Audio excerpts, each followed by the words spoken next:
बहुत नाम भी ठीक से आता है और ये दोनों दिखते भी हैं। सो इनका कोई इशू नहीं है। तो इस तरह से दो या अगर दो से अधिक हैं तो अपना पूरा नाम अच्छे से लिखिए दोनों का, ताकि हमें पता रहेगा। और अल्टरनेटिवली आप एक चीज और कर सकते हैं कि जो चैट बॉक्स है, जब भी क्लास शुरू होती है तो चैट बॉक्स में दो या तीन जो भी अटेंडीज हैं उनका नाम प्लीज उसमें डाल दीजिए। जो अकेले हैं उनको बिल्कुल चिंता करने की जरूरत नहीं है, उनकी अटेंडेंस ऑटोमेटिक होगी। जो दो या तीन जने हैं उनके लिए नाम डालना जरूरी है, क्योंकि अभी जो भी नाम एक बार हमारा जूम में आ गया उसको हम चेंज नहीं कर सकते। अभी उसमें कोई एडिट अपडेट नहीं हो सकता। सो वो ऐसे ही रहेगा। तीसरा इशू यह है कि कुछ दो डिवोटीज ऐसे हैं जो शायद अपने नाम से अटेंड नहीं कर रहे हैं क्लास। यूनिट 4 में ये हमने ऑब्जर्व किया था। वो अपने बच्चे या किसी और के नाम से कर रहे हैं। तो वो प्लीज हमको जरूर बताएं कि मेरा जो जूम नेम है जिससे मैं अटेंड कर रहा हूँ वो नेम ये है, जबकि मेरा स्टूडेंट नेम है वो ये है। तो हमें पता चलेगा और हम आपकी जो अटेंडेंस है वो रिकॉर्ड कर पाएंगे। तो जो दो या दो से अधिक लोग हैं प्लस जो अपने नाम से नहीं अटेंड कर रहे हैं वो प्लीज चैट बॉक्स में जरूर से अपना डालिए, और व्हाट्सएप भी कर सकते हैं। तो ये जरूर से कीजिए। एवरी मंडे को हम दो वीकेंड की दोनों क्लासेस का अटेंडेंस पब्लिश करेंगे, और उसमें अगर आपको कुछ इश्यू हो तो आप बता सकते हैं, उसको हम रिजोल्व करेंगे। हरे कृष्णा। यस प्रभु जी। हरे कृष्णा प्रभु जी। मेरा यस। प्रफुल्लमुखी देवीदास जी, वो नाम आता है ना? हाँ हाँ आता है माता जी। आता है ना? ठीक है, ठीक हाँ है। हाँ मुझे हाँ। मुझे कुछ करने की जरूरत नहीं ना? नहीं नहीं, आपको कुछ करने की जरूरत नहीं है। ठीक है Prabhu ji, thank you Prabhu ji. Yes. Okay, और हरे कोई? कृष्णा। हाँ। यस प्रभु जी।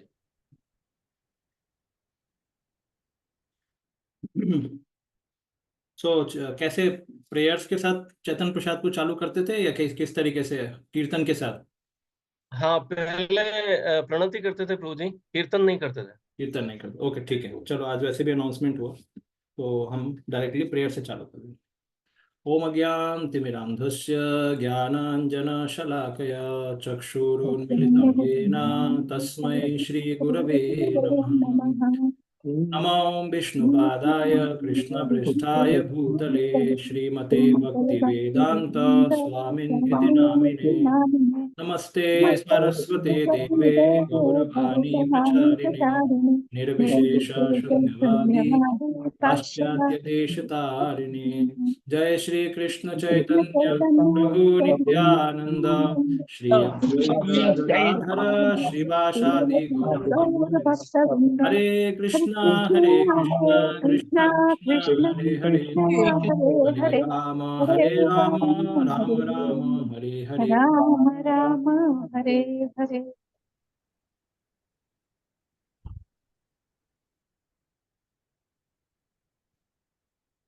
ओम नमो भगवते वासुदेवाय।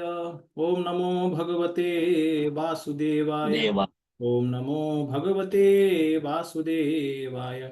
नारायणं नमस्कृत्यं नरं चैव नरोत्तमं देवीं सरस्वतीं व्यासं ततो जयमुदीरये। नष्टप्रायेषु भद्रेषु नित्यं भागवत सेवया भगवती उत्तमा श्लोके भक्तिर्भवति नैष्ठिकी। कृष्णाय वासुदेवाय देवकी नंदनाय च गोविंद गोपकुमाराय गोविंदाय नमो नमः। हरे कृष्णा। हरे कृष्णा। तो अभी आप सभी लोग अपने को म्यूट करके रखिए, क्योंकि जब आपको बोलना होगा तभी उसको चालू करिए। यस, ठीक है। तो हरे कृष्णा। आप सबको मेरा आवाज सुनाई दे रहा है? हरे कृष्णा। यस यस यस प्रभु प्रभु। जी। हरे कृष्णा प्रभु आ रहे हैं। तो आज हम नया अध्याय चालू करने वाले हैं। तो आपको 11 अध्याय तक हो चुका है ना, पहले स्कंद का 11 चैप्टर तक कंप्लीट हो चुका है। तो उसके आगे 12वां 13वां 14वां और 15वां, ये जो 4 अध्याय है, इस बार इस यूनिट में हम 5वें यूनिट में कंप्लीट करेंगे। ठीक है। तो सबसे पहले मैं आपको इस अध्याय का थोड़ा पहले का प्रिलूड देता हूं कि यहाँ पे हम कैसे पहुंचे। हम्म। तो ओके, अभी ये जो अध्याय है 12वां, जिसका नाम है परीक्षित महाराज या सम्राट परीक्षित का जन्म। सम्राट परीक्षित का जन्म। तो इससे पहले आपने पढ़ा कि कैसे भगवान श्री कृष्ण। अच्छा, ये शांतिपुर आचार्य को, ये अगर सिक्योरिटी से ये हटा सकते हैं हम, एडमिट वाला है, सभी को बार बार एडमिट करना पड़ता है, डायरेक्टली लोग ज्वाइन कर सकते हैं। ओके, तो भगवान श्री कृष्ण किस तरीके से, पिछले अध्याय में हमने देखा कि द्वारका में आते हैं, और द्वारका में वो किस तरीके से उनका स्वागत होता है। भगवान शंख बजाते हैं, सारे द्वारकावासी एकदम भगवान के लिए इतने उन्मत्त थे, इतने पागल थे कि जस्ट वो नहीं चाहते थे कभी भी कि भगवान द्वारका से जाए। लेकिन ऐसा शास्त्रों में बताया गया है कि भगवान का प्रेम पांडवों से ज्यादा था, और यादवों से थोड़ा कम था। क्योंकि पांडव हमेशा भगवान पे निर्भर रहते थे, हमेशा, और उनका जीवन काफी संकटमय था, और उनका प्रेम वास्तव में ज्यादा था। तो थोड़ा सा कंप्लेन होता रहता था कि आप हमेशा हस्तिनापुर में ज्यादा टाइम बिताते हैं और यहाँ पे कम रहते हैं। और खास करके, चलो यादवों में तो उनके फ्रेंड्स हो गए, या उनके बराबर के लोग हो गए, या उनके सीनियर्स हो गए, लेकिन उनकी पत्नियों का फिर क्या? क्योंकि जनरली हस्बैंड वाइफ तो साथ में रहते हैं, तो अगर भगवान दूर चले गए तो फिर पत्नियां क्या करेंगे? और पत्नी एक नहीं, कितनी, 16,108 पत्नी है ना? तो फिर तो ये तो फिर असमंजस हो जाएगा, हाँ, एक संकट पैदा हो जाएगा। तो हम शास्त्रों से जानते हैं कि किस तरीके से भगवान भले इस संसार में सांसारिक नियम का पालन करते हैं, एक पति का कर्तव्य निभाते हैं, एक दोस्त का कर्तव्य निभाते हैं, लेकिन उनके लिए सबसे बड़ा चीज ये नहीं है। उनके लिए सबसे बड़ा चीज क्या है? भक्त वत्सलता। कि जो उनके लिए लालायित रहता है, जो उनको, वो तत्क्षण काम करते भगवान। अभी द्वारका में थे, द्रौपदी ने बुलाया, भाग गए, हैं? तो वो अदृश्य रूप में आए, एक साड़ी दिया द्रौपदी को। अभी द्रौपदी और सभी पांडव जंगल में थे, द्रौपदी ने फिर बुलाया कि अरे, अभी दुर्वासा मुनि 60,000 शिष्यों के साथ आए, तो बहुत बड़ी संकट आ चुकी है। तो फिर भगवान दोबारा वहां पे चले गए। तो तत्क्षण भगवान तत्काल में कार्य करते हैं भक्तों को, बिल्कुल भी, जो भक्त बहुत ही लालायित होते हैं उनको, उनके संग के लिए, सानिध्य के लिए, उनको भगवान अपना सानिध्य देने के लिए तुरंत चले जाते हैं। हमने कई सारी स्टोरी सुनी है, गजेंद्र की स्टोरी सुनी है। गजेंद्र की स्टोरी में तो वो गरुड़ को अपने पीठ पे बिठा के लेके जाते, चलो तुमसे चला नहीं जा रहा, मैं चलता हूँ तुमको लेके। तो भगवान एकदम उत्सुकता दिखाते हैं अपने भक्तों को मिलने के लिए। सुदामा की कहानी में भी हमने देखा है, सुदामा जब आए द्वार पे, तो उन्होंने द्वारपालों से बोला कि आप बताइए कि मैं सुदामा कृष्ण का मित्र आया हूँ। द्वारपाल देखने लगे ऊपर नीचे, बोला अरे, मित्र का कुछ तो हैसियत होता है, आपके कपड़े फटे हुए हैं, पुराने धोती कुर्ता है, आप कैसे ये द्वारकाधीश के मित्र हो सकते हैं? तो काफी संकोच, काफी डाउट हो रहा था उनको। फिर भी ऐसा वर्णन आता है दूसरे स्क्रिप्चर में कि वहां से अक्रूर जी जा रहे थे, तो उन्होंने बोला कि आप जाइए अंदर, बता के आइए भगवान कृष्ण को कि ये आए हैं। और जैसे ही भगवान कृष्ण ने सुना सुदामा आया है, ऐसा नहीं कि बोला कि हाँ ठीक है उसको बुला के लाओ अंदर, ऐसा नहीं, भगवान जस्ट सब कुछ छोड़ के भागे सुदामा को रिसीव करने के लिए। तो भगवान जिस तरीके से भक्तों के साथ प्रेम का आदान प्रदान करते हैं, वो भक्तों को के हृदय को पिघला देता है एकदम। अभी भगवान इतने बड़े ऐश्वर्यशाली हैं, उनको एक दोस्त नहीं, 1000 दोस्त है, 1000 उनके भक्त है, 1000 नहीं, अनगिनत भक्त है, लेकिन उनके पास एक भक्त के लिए भी समय है, एक भक्त के लिए भी समय है कि वो दौड़ के आ रहे हैं। और ऑलरेडी वो रुक्मिणी के महल में थे, तो वहां से छोड़ के भगवान दौड़ के आया। और दौड़ के आने के बाद उनकी प्रक्रिया बहुत ही अजीब थी। आने के बाद तुरंत गले लगा लिया। सुदामा को ये नहीं देखा सुदामा का कौन सा बॉडी पार्ट साफ है, कौन सा गंदा है। छू के, कोई ब्राह्मणिकल नियम नहीं, डायरेक्टली गले लगा के रोने लगे भगवान, और दोनों रोने लगे। सुदामा को तो एकदम आश्चर्य था कि ऐसा मेरा मेरे साथ सत्कार होगा, मेरा ऐसा मेरे को रिसीव किया जाएगा, हाँ? वो बिल्कुल एक्सपेक्ट नहीं किए थे सुदामा। तो आप देख सकते हैं कि भगवान का जो प्रेम का आदान प्रदान है, सही बोला गया शास्त्रों में। ध्रुव महाराज की माता ने बोला था कि ये 100 मिलियंस ऑफ मदर्स के बराबर। जैसे कोई माता अपने बच्चे को प्रेम कर सकती है, वो एक ही माता या दो माता के रूप में प्रेम कर सकती है, या तीन मान लो, लेकिन भगवान तो मिलियंस ऑफ मदर्स जब आते हैं, भगवान जब प्रेम देते हैं तो मिलियंस ऑफ मदर्स के रूप में दे सकते हैं। तो एनीवे, तो द्वारका का लीला हमने देखा लास्ट टाइम। और फिर उससे पहले, द्वारका से पहले भगवान हस्तिनापुर से निकले थे। तो पहले तो ये जानना है कि ये जो जो चैप्टर है अपना 12वां, ये क्यों, क्योंकि ये थोड़ा सा टर्निंग पॉइंट आ चुका है यहाँ पे। अभी हस्तिनापुर की लीला चल रही थी। उससे पहले बताया कि किस तरीके से कुंती महारानी ने प्रेयर्स किया, भीष्मदेव का इस संसार से जाना हुआ। फिर भगवान हस्तिनापुर में रहे और फिर यहाँ पे आए द्वारका में, और ये कुछ तो चल रहा था एक सीक्वेंस। अभी इस सीक्वेंस को तोड़ दिया, इस चैप्टर में सीक्वेंस को तोड़ दिया गया है। कारण क्या है? कारण ये है कि सौनक ऋषि ने और 88,000 जो संत महात्मा जो कि भागवत सुनने के लिए वहां पे नैमिषारण्य में बैठे हैं, सूत गोस्वामी से भागवत सुनना चाहते हैं, तो उन्होंने कुछ क्वेश्चन पूछे थे चौथे अध्याय में। चौथे अध्याय के शुरुआत में कुछ क्वेश्चन पूछे थे।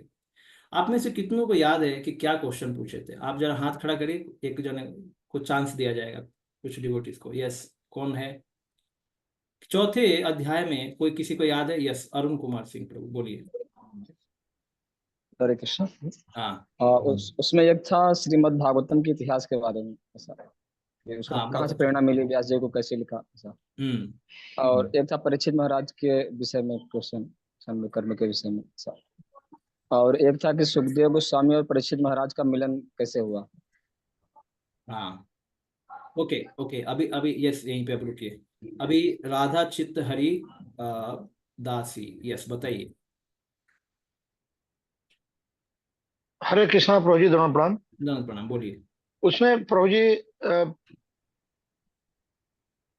काफी क्वेश्चन पूछे थे। जैसे पहले पूछे गए थे कि प्रारंभ में किस स्थान पर शुरू हुआ और किस उद्देश्य से शुरू हुआ, और जो है साहित्य ग्रंथ जो लिखा था तो किसके प्रेरणा से प्राप्त किया उन्होंने।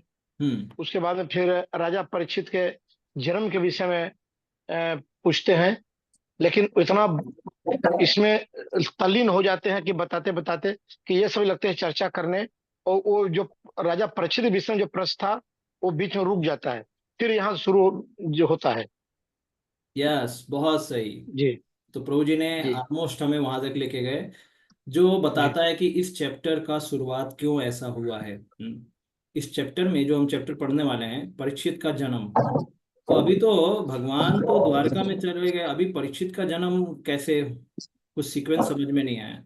तो इसलिए समझना चाहिए कि ये क्वेश्चन पहले ही पूछा गया था। अपने को म्यूट करके रखिए। ये क्वेश्चन पहले ही पूछा गया था कि परीक्षित का जन्म क्या है, कैसे हुआ। तो हम जस्ट अभी चैप्टर पे जाते हैं और डायरेक्टली हम वहां से डिस्कस करते हैं, ठीक है? वहीं पे हम कुछ श्लोक पढ़ेंगे और फिर डिस्कस करेंगे।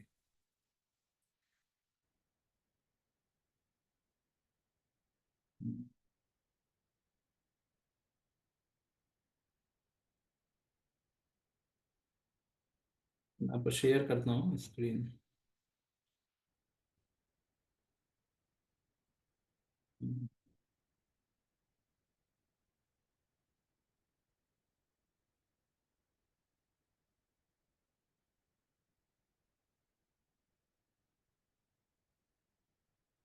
आपको दिख रहा है? तो ये प्रभु जी। 12वां अध्याय चालू होता देख रहा है। प्रभु जी। हाँ ठीक है, ठीक है। तो ये 12वां अध्याय चालू होता है यहाँ पे।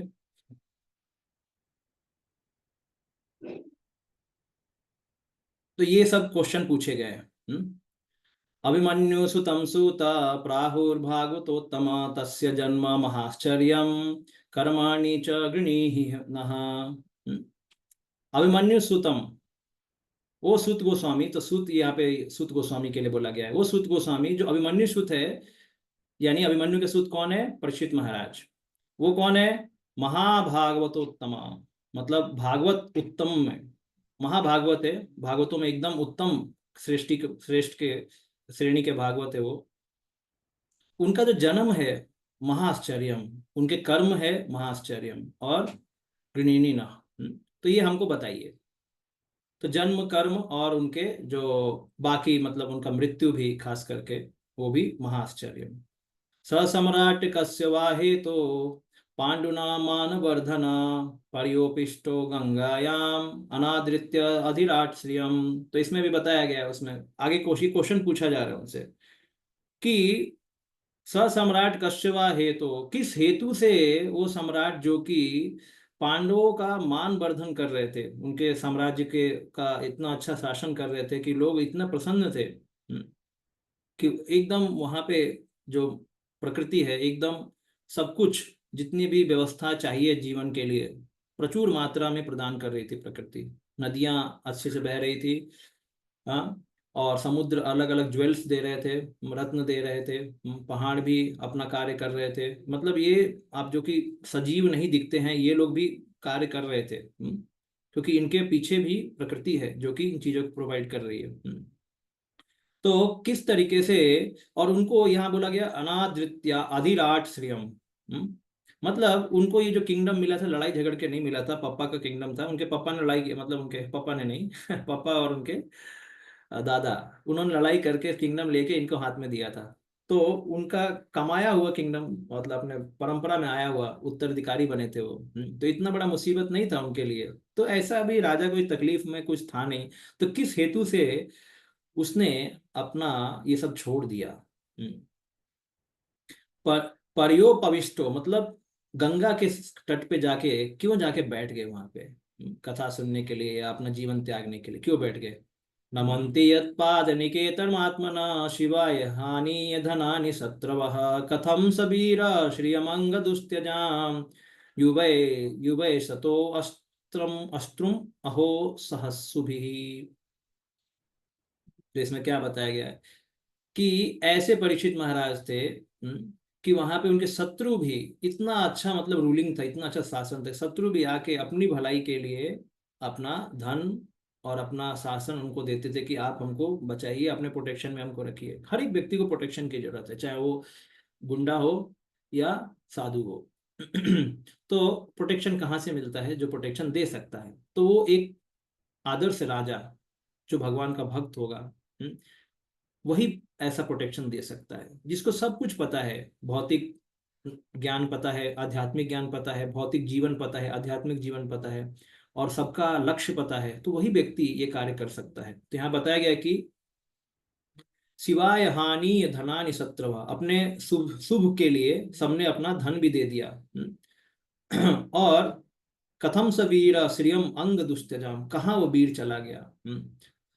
अब वो ऐसा वीर था कि उसका जो आगे के श्लोक में दिया गया है, शिवाय लोकस्य भवाय भूतये य उत्तम श्लोक परायण जना जीवंति नात्मार्थम असो पराश्रयम मुमोच निर्विद्य कुतः कलेवरम।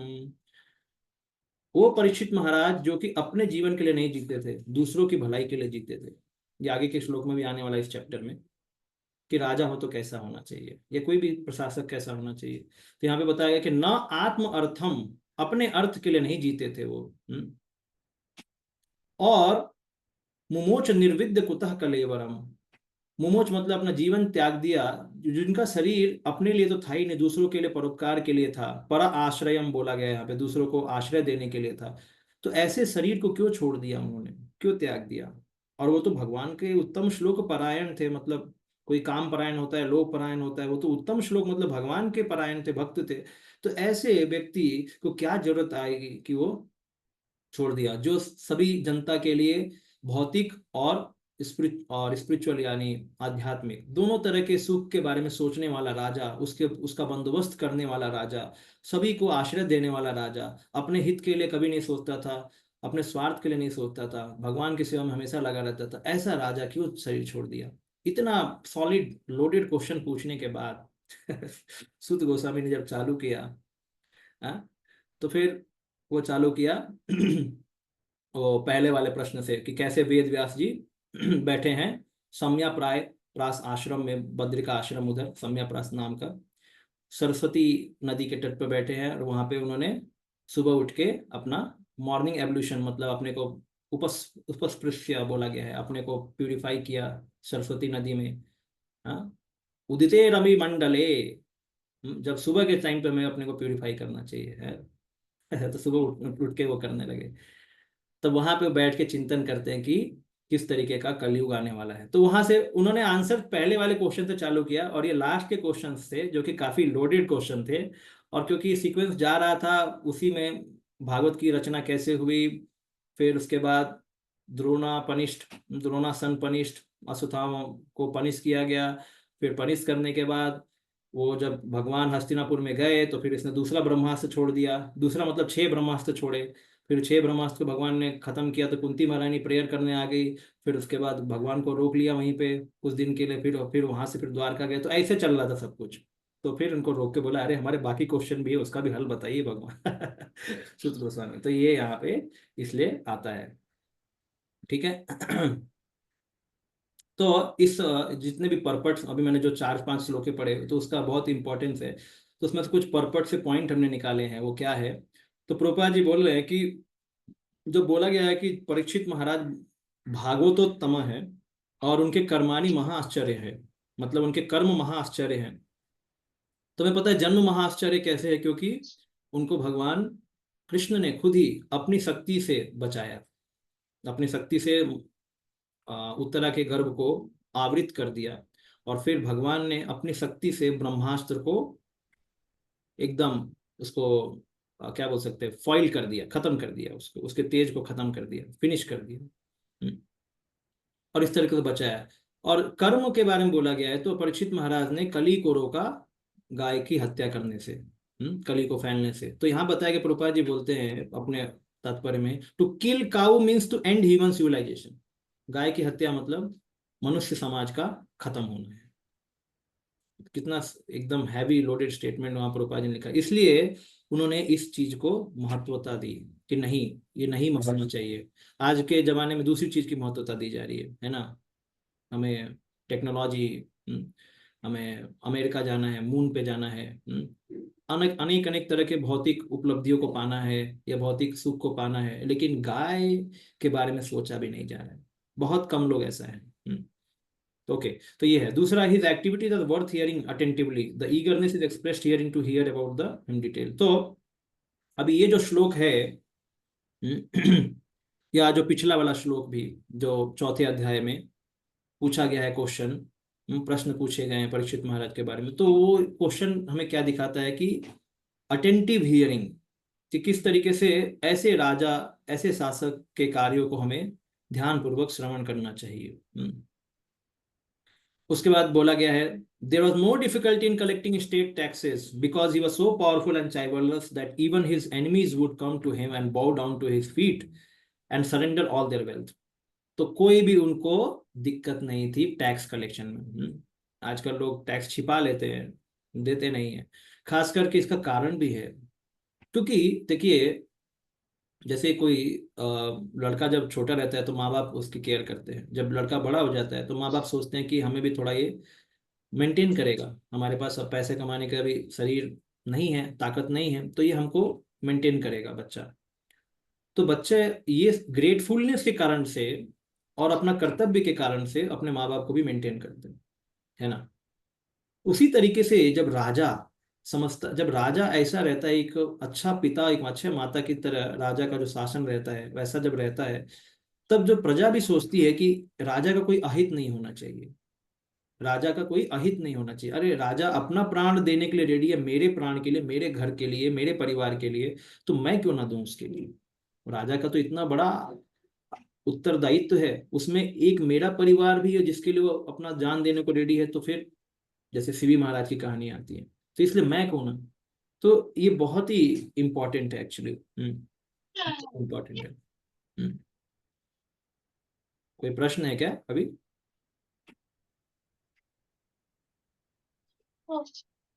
हरे कृष्णा। ओके, ठीक है, ये मेरा हाथ मेरे पे कैसे ओके नन। तो आगे फिर Maharaj Parikshit was a pious king and he conquered his enemies. Therefore, the kingdom was full of prosperity and there was enough milk, grains, metals, and all the rivers and mountains were full of potencies. So materially everything was satisfactory. तो यहाँ बताया गया कि जो परीक्षित थे वो एक कैसे राजा थे, वो एक पुण्य आत्मा थे, पुण्य राजा थे एकदम। और उन्होंने अपने सारे दुश्मनों पे विजय पाया था। ये भी बहुत इंपॉर्टेंट है। देखिए, दुश्मनों पे विजय पाना भी जरूरत है। क्यों? क्योंकि वो भगवान के नियम अनुसार नहीं कार्य करते। तो फिर इसलिए दुश्मनों पे विजय पाने का ये मतलब बताया कि देखिए, एक अच्छा राजा होने के बावजूद भी उसके दुश्मन होते हैं, इसलिए उसे हमेशा सतर्क रहना पड़ता है कि कोई मुझ पे आक्रमण ना कर दे। क्योंकि अगर वो खत्म हो गया तो फिर ये कौन संभालेगा। जैसे सेम सिंपल चीज अपने फैमिली में भी कोई रहता है, फैमिली में सबको चिंता रहती है कि हर एक व्यक्ति जीना चाहिए, मरना नहीं चाहिए, उसका भी रिस्पॉन्सिबिलिटी, नहीं तो ये चला गया तो क्या हो जाएगा। तो उसी तरीके से एक राजा परीक्षित को जब शाप मिला था, तब जो सामिक ऋषि थे, जिनके कारण जिनके बच्चे ने शाप दिया था, श्रृंगी ने शाप दिया था सामिक मुनि के बेटे ने, तो सामिक मुनि बहुत ही उस समय उनका दुख प्रकट करते हैं कि इतना अच्छा राजा है, इतनी अच्छी प्रजा को शासन कर रहा है, इतने सारे अच्छे फैसिलिटीज हैं, और तुमने बेबजाय उसको शाप दे दिया। तो एक अच्छा लीडर, एक अच्छा प्रशासक अगर चला जाता है तो इससे बड़ा कोई लॉस नहीं कहला जा सकता। वास्तव में ये बहुत बड़ा सत्य है।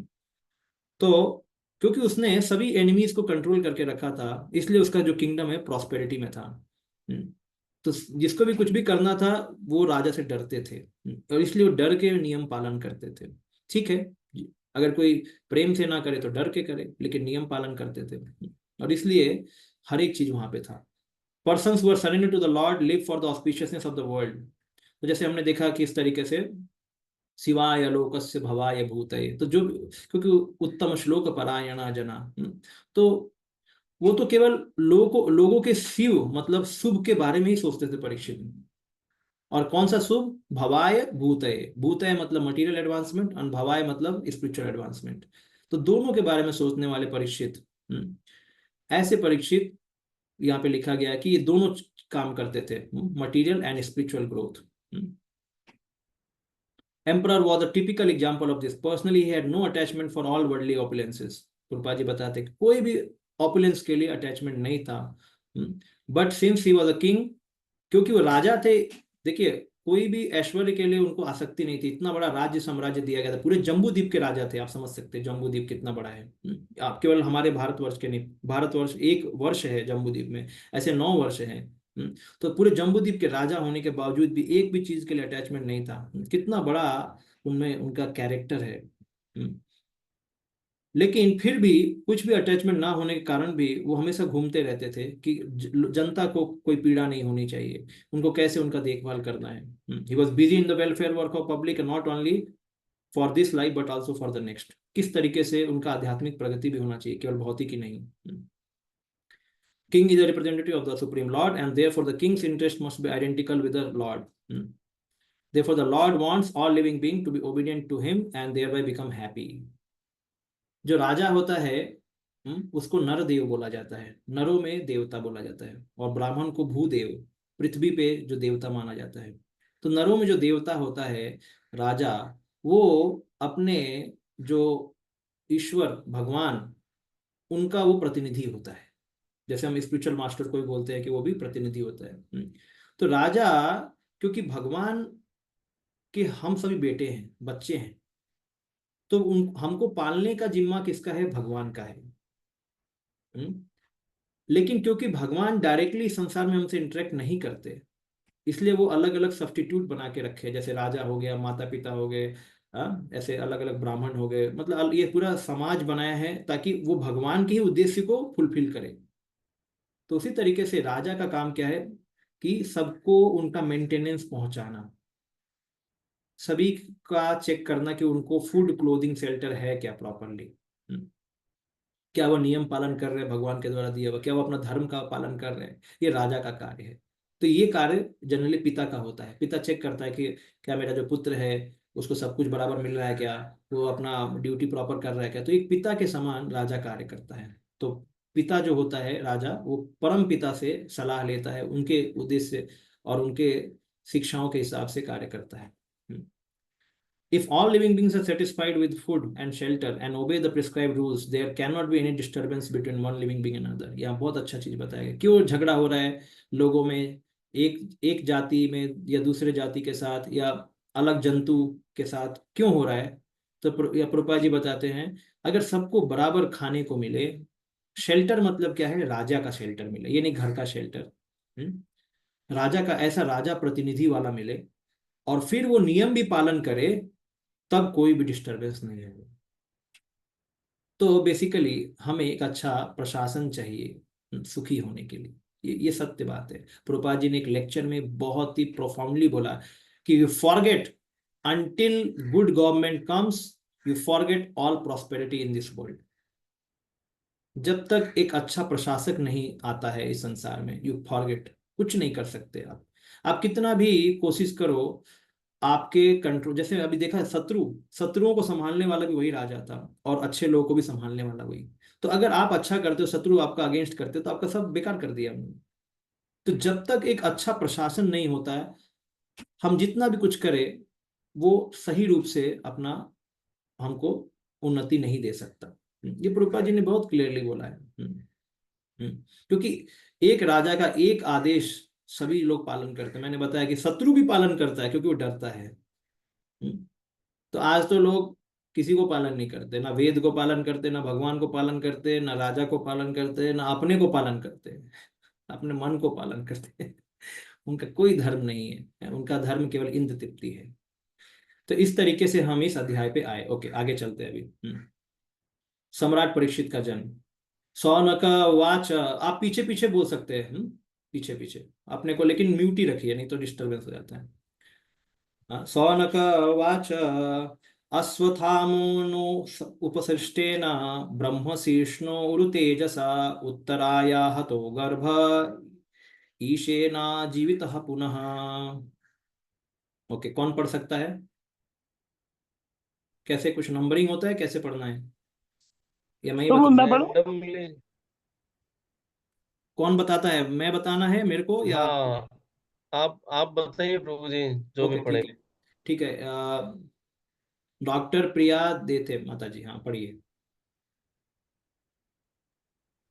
हरे कृष्ण। हरे कृष्ण। शौनक मुनि ने कहा, महाराज परीक्षित की माता उत्तरा का गर्भ अश्वत्थामा द्वारा छोड़े गए अत्यंत भयंकर तथा अजेय ब्रह्मास्त्र द्वारा विनष्ट कर दिया गया होता, लेकिन परमेश्वर ने महाराज परीक्षित को बचा लिया। हाँ ठीक है। तात्पर्य भी पढ़ो। हाँ रुके रुके, तो क्या बोला गया है इसमें? सौनक मुनि ने पूछा है कि महाराज परीक्षित की माता उत्तरा के गर्भ अश्वत्थामा द्वारा छोड़े गए अत्यंत भयंकर तथा अजय ब्रह्मास्त्र द्वारा विनष्ट कर दिया गया, लेकिन परमेश्वर ने महाराज को बचा लिया। ठीक है, इसके आगे पढ़ने से पहले हम थोड़ा ये पढ़ लेते हैं। ब्रह्म शीर्ष्णो उरु तेजसा।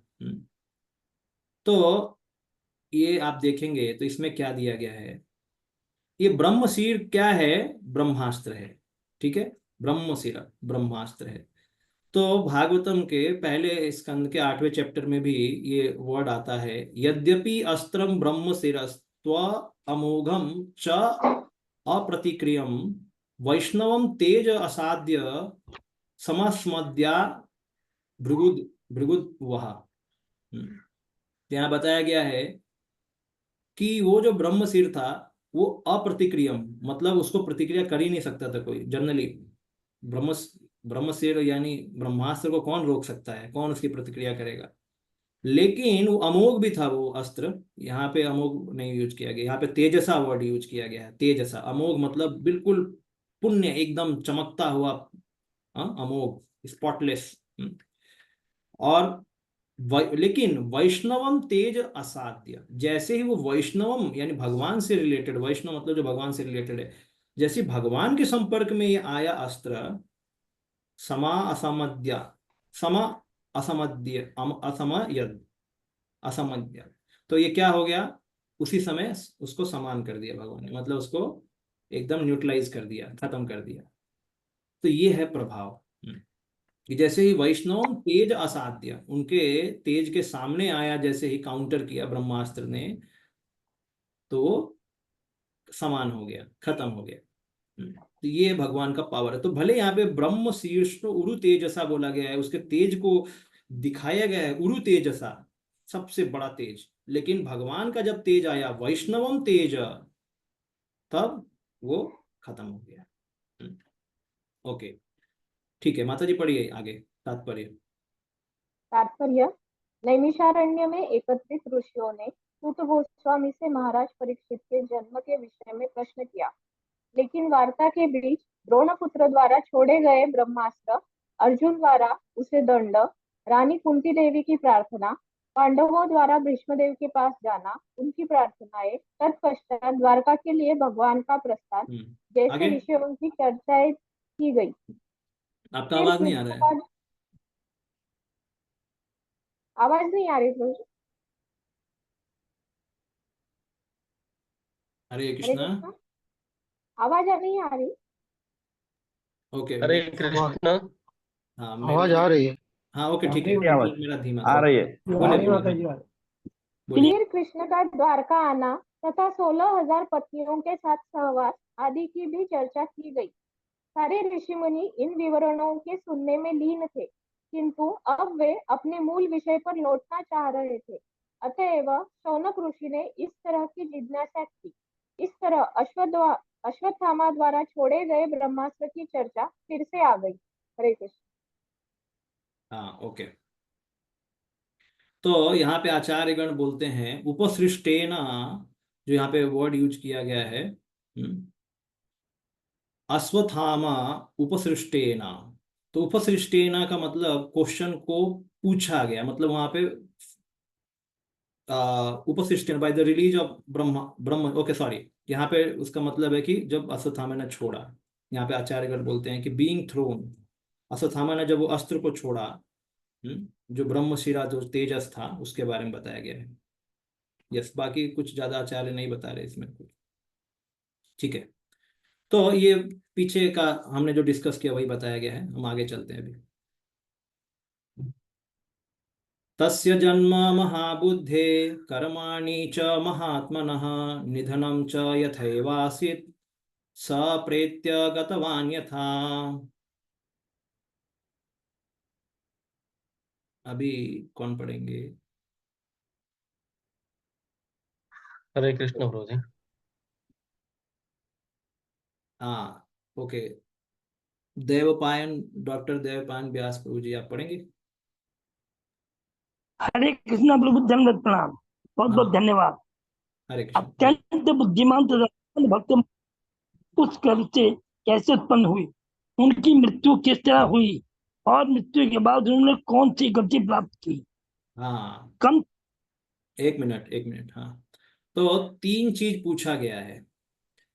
गर्भ से कैसे उत्पन्न हुए, मृत्यु किस तरीके से हुई, और मृत्यु के बाद गति कौन सी हुई, है ना? क्योंकि पहला क्वेश्चन क्या पूछा था कि गर्भ में तो उनको जला दिया गया था, लेकिन भगवान ने बचा लिया। अभी गर्भ से उत्पन्न कैसे हुए, और मृत्यु कैसे हुई, और मृत्यु के बाद गति कौन सी हुई। पहले कर्म भी पूछा था, अभी क्वेश्चन को थोड़ा बताया जा रहा है कि हमने क्या पूछा था आपसे। तो जन्म में हमने सुना कि उनको जलाया गया था पेट में, जब उनके ब्रह्मशीर ने जलाया था, लेकिन भगवान ने बचा लिया। फिर गर्भ से कैसे निकले, और फिर आगे कर्म के बारे में यहाँ पे वर्णन नहीं है, लेकिन कर्म भी पूछा ही जा रहा है। और बाद में उनका मृत्यु, और मृत्यु के बाद गति। प्रभु जी श्लोक में है कर्माणि च महात्मनः। अच्छा, कर्माणी है, ओके, हाँ कर्माणी भी है, महाबुद्धे कर्माणी, यस करेक्ट, बट यहाँ पे दिया नहीं गया है, देना चाहिए था। तो महाबुद्धे, अत्यंत बुद्धिमान और महान जो राजा थे, महात्मनः, महान बुद्धि वाले और महान आत्मा जो थे राजा, उनके जन्म और कर्माणी भी दिया है इधर, हमने गलती किया है, देखना चाहिए। जन्म कर्माणी और निधनम, निधनम मतलब उनका अंत, और फिर प्रेत्य गतवान, मरने के बाद कहाँ पे गए वो। तो ये सब पूछा जा रहा है, बहुत बड़ा क्वेश्चन है। हमारे लिए कोई क्वेश्चन पूछे मरने के बाद कहाँ गया, तो खोजना पड़ता है। ऐसे राजाओं का पहले से ही निश्चित होता है कहाँ जाने वाले हैं। तो ऐसा राजा क्या, प्रजा का भी निश्चित होता था पहले। अम्बरीश महाराज ऐसे राजा थे कि उनकी सारी प्रजा बैकुंठ चली गई, अब वैकुंठ से नीचे क्या हो सकता है लक्ष्य? स्वर्ग में जाओ, ब्रह्म या महर लोक में, या ब्रह्म लोक में, या ऊपर की बात कर रहा हूँ वो नहीं हुआ तो पृथ्वी लोक में वापिस आओ, नहीं तो फिर नीचे जाओ, रसातल, पाताल, महातल, ऐसे सब, अतल वितल। ओके, तो ये हो गया। अभी ये जो पर्पट्स हैं शिला प्रभुपाद के बहुत बड़े बड़े हैं, ठीक है, तो इसमें से हम सब तो नहीं पढ़ेंगे, ठीक है। कम से कम महाराज परीक्षित के पुत्र का जीवन काल तक हस्तिनापुर, अब दिल्ली का राजा, सारे विश्व का सम्राट होता था। तो बता रहे प्रभुपाद जी की जन्मजय उनके पुत्र थे परीक्षित के, तो उस समय तक हस्तिनापुर का जो राजा था पूरे विश्व का सम्राट होता था, उसके बाद से चेंज हो गया। महाराज परीक्षित की रक्षा उनकी माता के गर्भ में भगवान द्वारा की जा चुकी थी, अतएव वह ब्राह्मण पुत्र के शाप से, अकाल मृत्यु से वे निश्चित ही बचाए जा सकते थे। चूंकि महाराज परीक्षित द्वारा राज्य संभालने के बाद ही कलयुग ने अपना कार्य करना शुरू कर दिया था, अतएव इसका जो पहले कुल लक्षण प्रकट हुआ वह था इतने बुद्धिमान तथा भक्त राजा महाराज परीक्षित का स्थापित होना। तो राजा तो असहाय नागरिकों का रक्षक होता है और उन सबका कल्याण, शांति तथा संपन्नता उसी पर निर्भर रहती है। दुर्भाग्यवश पतित कलयुग के बहकावे में आकर एक अभागे ब्राह्मण पुत्र ने द्वारा निर्दोष महाराज परीक्षित को लांछित कराया गया और इस तरह राजा को 7 दिनों में अपनी मृत्यु के लिए तैयार होना था। तो देखिए इसमें अभी क्या है कि महाराज परीक्षित तो भागवतोत्तम है, और उनको उनकी रक्षा की गई है गर्भ में, तो जाहिर सी क्वेश्चन आता है, जाहिर से क्वेश्चन या प्रश्न होता है कि बाद में उनकी रक्षा क्यों नहीं की भगवान ने जब ये संकट आया। तो ये आगे चल के इसका भी समाधान होगा कि मारे कृष्ण राखे के, राखे कृष्ण मारे के। जब कृष्ण जिसको बचाना चाहते हैं कोई मार नहीं सकता, जिसको मारना चाहते हैं कोई बचा नहीं सकता, तो बेसिकली वो कृष्ण की ही इच्छा है। कृष्ण बचा रहे हैं उस समय भी, लेकिन अलग तरीके से। क्या बचा रहे हैं अलग तरीके से? ये जो ऊपर लिखा है ना, मृत्यु के बाद कहाँ जाना है, उसके लिए बचा रहे हैं। मृत्यु सबको आनी है, चाहे वो भक्त हो या अभक्त हो। मृत्यु के पहले बचाया गया हमें भक्ति प्रैक्टिस करने के लिए, और मृत्यु के समय बचाने का मतलब भक्ति का गंतव्य प्राप्त करने के लिए, भक्ति का जो सर्वश्रेष्ठ जो लक्ष्य है वो प्राप्त करने के लिए। तो दोनों को एक बचाया ही समझा जा सकता है। बीच में जिम्मेदारी हमारी आती है कि हम कितना अच्छे से प्रैक्टिस करें उसको। तो ये कलयुग का ही प्रभाव था कि राजा को शाप मिला, क्योंकि इतना छोटा मिस्टेक, इतना छोटा सा मिस्टेक था राजा का।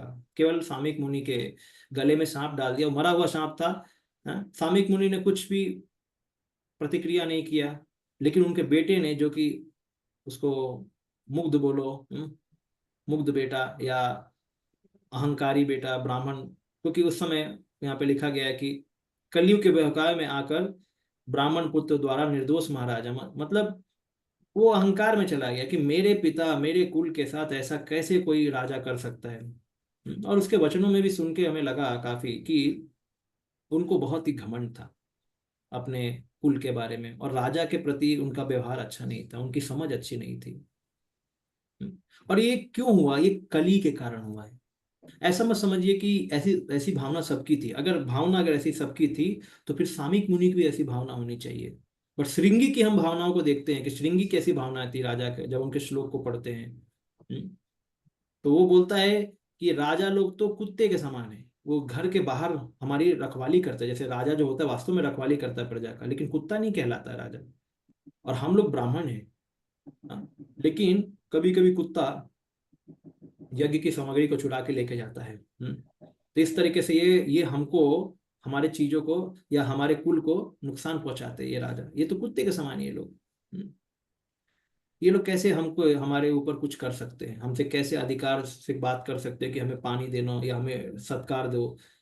राजा भूखे थे, प्यासे थे, तो राजा ने बस सोचा कि थोड़ा पानी भी मिल जाए तो अच्छा है। लेकिन मुनि जो थे वो अपने ध्यान में बैठे थे, और राजा ने सोचा कि राजा ने भी थोड़ा मन में सोचा शायद ये नाटक तो नहीं कर रहे, बट राजा क्योंकि शुद्ध हृदय वाले थे, तो ये जो भावना उनके अंदर ये भगवान के द्वारा प्रेरित की गई थी ताकि परीक्षित कल को भागवत सुने।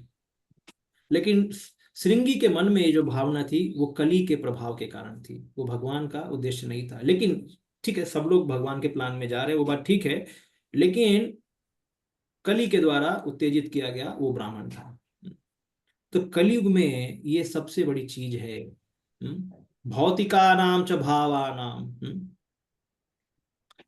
निःश्रेयाय निःसत्त्वे ना बोला गया है, मतलब सत्वगुण बहुत कम हो जाएगा कलयुग में। सत्वगुण बहुत ही कम हो जाएगा और लोग इम्पेशेंट हो जाएंगे, और उनको श्रद्धा भी नहीं रहेगी भगवान में। तो छोटी छोटी बात पे गुस्सा कर देते हैं, ये कलयुग का निशानी है, वास्तव में कलयुग की निशानी। जहाँ बताया गया है Kali is the greatest culprit in overturning और good history into blemish and unrestricted violence. आपको अगर अलग अलग राजाओं की कहानी बताई जाए तो आप देखेंगे कि कलयुग के कारण से हमारे अच्छे अच्छे राजाओं ने क्या किया है, या तो उनको मूर्ख बना दिया गया और उन पे शासन किया गया, या उनको धर्म के बारे में बिल्कुल पता ही नहीं था। और मुगल्स, खास करके मुगल्स के टाइम में काफी सारे राजाओं को चीटिंग करके या राजाओं ने खुद अपना ईमान बेच के ये भारत को बंटवारा किया या अपने राज्य का बंटवारा किया, हम देख सकते हैं। तो ये सब कली के कारण है, ये सब कली के कारण हुआ। चाणक्य के टाइम से भी देखते हैं, एक्चुअली भागवतम में मेंशन है 12वें स्कंद में कि चाणक्य के टाइम से सारे जो ब्राह्मण थे वो अपना नियम अनुष्ठान को करना भूल गए, वो कुछ सब कुछ छोड़ दिया उन्होंने करना। ये तो इस समय चालू हुआ है, लेकिन उसने रफ्तार कहाँ से ले लिया, वो चाणक्य के टाइम से चालू हुआ। भागवतम मेंशन है कि जब नंदा डायनेस्टी का जब किंगडम हुआ, शासन हुआ, तब उस समय शूद्र लोग राजा बन गए थे और ब्राह्मण अपना कार्य नहीं करते थे, क्षत्रिय भी अपना कार्य नहीं करते थे। तब सुखदेव गोस्वामी बोलते हैं कि उस समय एक कौटिल्य नाम का ब्राह्मण था, वो चाणक्य थे, और उसने इन सबको, नंदा डायनेस्टी वाले का राजा को हटाया और फिर मौर्य का समाज आया। तो बताया कि उस समय से ब्राह्मणों का पतन, क्षत्रियों का पतन चालू हो गया। भले यहाँ से पतन चालू हुआ है, ये द्वापर युग की बात चल रही है, लेकिन उस समय वहां पे क्लियरली उसके आगे कोई अच्छा राजा होना बहुत मुश्किल है, ऐसा हो गया था। तो हम देख सकते हैं कि ये सभी कैसे हुआ है, ये कलयुग के प्रभाव के कारण हुआ है। तो कलयुग का प्रभाव ऐसे है कि जो व्यक्ति है, जिसका जो जिम्मेदारी है, वो जिम्मेदारी को ना निभा के छोटे छोटे चीजों में फंस जाएगा और वो सोचेगा कि छोटी चीज बहुत अच्छी है, इसको ही करना चाहिए, और ये माया के कारण होता है। इसलिए बड़े बड़े राजा, प्रशासक, जैसे परीक्षित महाराज इतना बड़ा साम्राज्य लेके, इतना धन लेके भी आसक्ति नहीं थी, तब जाके इतना बड़ा राज्य संभाल सके। वो दूसरों के हित के लिए करते, लेकिन जो बाकी जो आगे आए राजा, वो इतना आसक्त थे, या उनको धर्म के बारे में ज्ञान नहीं था, या भगवान कृष्ण के भक्त नहीं थे, कई कारणों से उनको फिर हराया गया, उनको गलत डायरेक्शन में लेके गया जाए। और फिर हम जैसे आज सुनते हैं अपने हिस्ट्री में कि ब्रिटिश लोगों ने आके कैसे इंडिया को मूर्ख बनाया, और आज हम सोचते हैं, हमें लगता है कि इतने इंडिया मूर्ख थी क्या उस समय।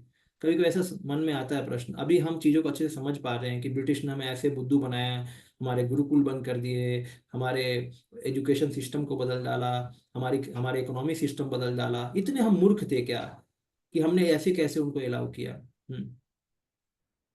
तो आपको ये समझना चाहिए कि पहले प्रशासन ऐसा नहीं था, पहले प्रशासन बड़े बड़े लोगों के हाथ में था, और अगर वो जब टर्न हो जाते हैं, वो जब घूम जाते हैं, तो पूरा प्रशासन बिक जाता है, ऐसा हो जाता था। आज भी ऐसा डिक्टेटरशिप नहीं है, मोनार्की सिस्टम नहीं है, और हमें लगता है कि हम फ्रीडम है, लेकिन आज के सिस्टम में क्या है कि कोई अच्छा काम नहीं हो सकता। एक अच्छा काम करना भी चाहे तो 10 लोग उसको हाथ उठाएंगे, ये नहीं होना चाहिए, तो उनको रोक ही नहीं सकते, क्योंकि हमारा प्रशासन ही वैसा नहीं है। पहले का प्रशासन ऐसा था, तो उसमें प्रॉब्लम ये भी था कि अगर कोई गंदा राजा दुर्योधन जैसा आ गया तो पूरे साम्राज्य को खत्म कर सकता है, वो पूरे नियम को बदल सकता है, हिरण्यकशिपु जैसा राजा आ गया तो। लेकिन अगर अच्छा राजा जैसे भगवान रामचंद्र या युधिष्ठिर महाराज या परीक्षित महाराज जैसे राजा है, तो ऐसा राम राज्य का काल चालू हो जाएगा कि सभी लोग एकदम सुखी से जिएंगे और सुखी से भगवत धाम जाएंगे। तो ये है। प्रभु जी, ये साइड में श्लोक कैसे लिखे हैं? हाँ, ये लिखे हैं आपको, ये पिक्चर है। हाँ, ये अधैव राज्यम, ये कौन से श्लोक है प्रभु जी? हाँ मैं बताता हूँ इसको। तो ओके ठीक है, ये होने के बाद ये, और इस तरह राजा को 7 दिनों में अपनी मृत्यु के लिए तैयार होना था। महाराज परीक्षित विष्णु के द्वारा रक्षा किए जाने के लिए विशेष रूप से विख्यात हैं। अतएव जब ब्राह्मण पुत्र ने उन्हें वृथा ही श्राप दे दिया, तब भी यदि वो चाहते थे तो अपनी रक्षा कर सकते थे भगवान का कृपा का आह्वान करके। ऐसा बोला जाता है कि परीक्षित अपने शाप को भी खत्म कर सकते थे, उनमें इतनी शक्ति थी। वो ब्राह्मण को खत्म करके अपना शाप भी खत्म कर सकते थे, इतनी शक्ति थी उनमें। लेकिन किंतु शुद्ध भक्त होने के कारण उन्होंने ऐसा नहीं करना चाहा, तो शुद्ध भक्ति क्वालिटी यहाँ पे दी गई है। तो ये 18वें अध्याय में आती है।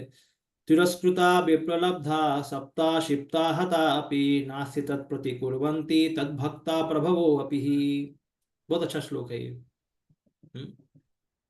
कि अगर शुद्ध भक्त को कोई तिरस्कार कर दे, विप्रलब्धा मतलब उसको कोई चीटिंग कर दे, सप्ता शाप दे दे, क्षिप्ता मतलब उसको कोई नेग्लेक्ट कर दे।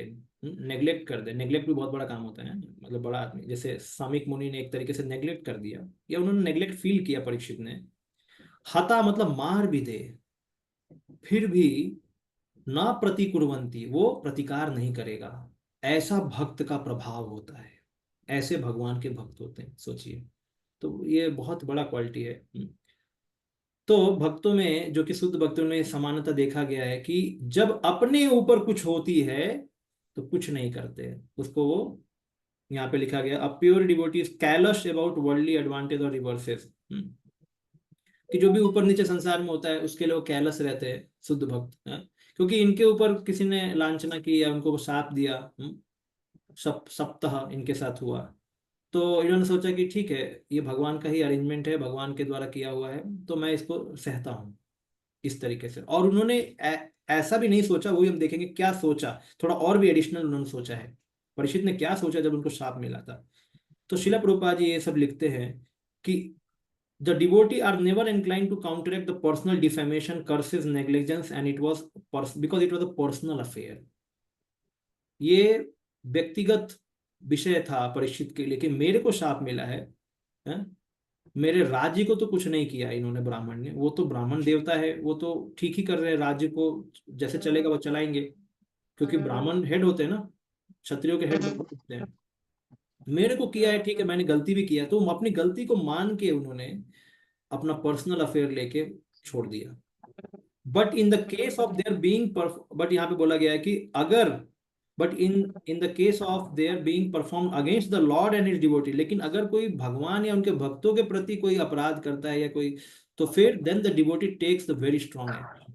फिर परीक्षित जैसे भक्त भी बहुत ही स्ट्रॉन्ग एक्शन, जैसे कली जब आया था तो परीक्षित चुपचाप नहीं बैठे, तो कली भगवान के ही जो दिए हो, जैसे गो माता, धर्म और पृथ्वी दोनों पे आक्रमण कर रहा था। मतलब धर्म को, जो भगवान रक्षा करते हैं धर्म का, जिसके लिए राजा का जन्म होता है धर्म की रक्षा करने, प्रजा की रक्षा करने के लिए, ऐसा कार्य कर रहा था कली खत्म करने का। तो पक्का कली को मारेंगे, या जो भी भगवान या उनके भक्तों को तिरस्कार करता है, उनके खिलाफ करता है, तो वो पर्सनल अफेयर नहीं होता, फिर वो क्या होता है, वो उनका धर्म होता है। तो धर्म को नहीं त्यागेंगे। अभी उनका धर्म क्या है, चुपचाप सह लो और जस्ट भगवान की कृपा का वेट करो कि कृपा कैसे आएगी। तो ये ऐसा परीक्षित का हुआ। तो इस युग का पहला लक्षण क्या है? अत्यंत प्रतिभावान ब्राह्मण जाति के पतन के साथ प्रकट हुआ। Degradation is obvious when a leader falls away. Degradation होता ही है अगर लीडर फॉल्स अवे, अगर लीडर अपने कैरेक्टर में चूक हो जाता है तो उस समय पतन निश्चित होता ही है। An intelligent person is one who is attentive to his duty and does not blame the cause or effect which he cannot control. तो परीक्षित ने ये कंट्रोल, क्योंकि परीक्षित ये कंट्रोल नहीं कर सकते थे, नहीं, क्योंकि यहाँ पे लिखा गया है परीक्षित कंट्रोल क्यों नहीं कर सकते थे। परीक्षित को लगा कि अभी कली का टाइम आ गया है, अब भगवान कली को फैलाना चाहते हैं, इसलिए अब मैं इसमें कोई हस्तक्षेप ना करूं, निकल चलो। ये भी एक कारण है, ये ध्यान देना।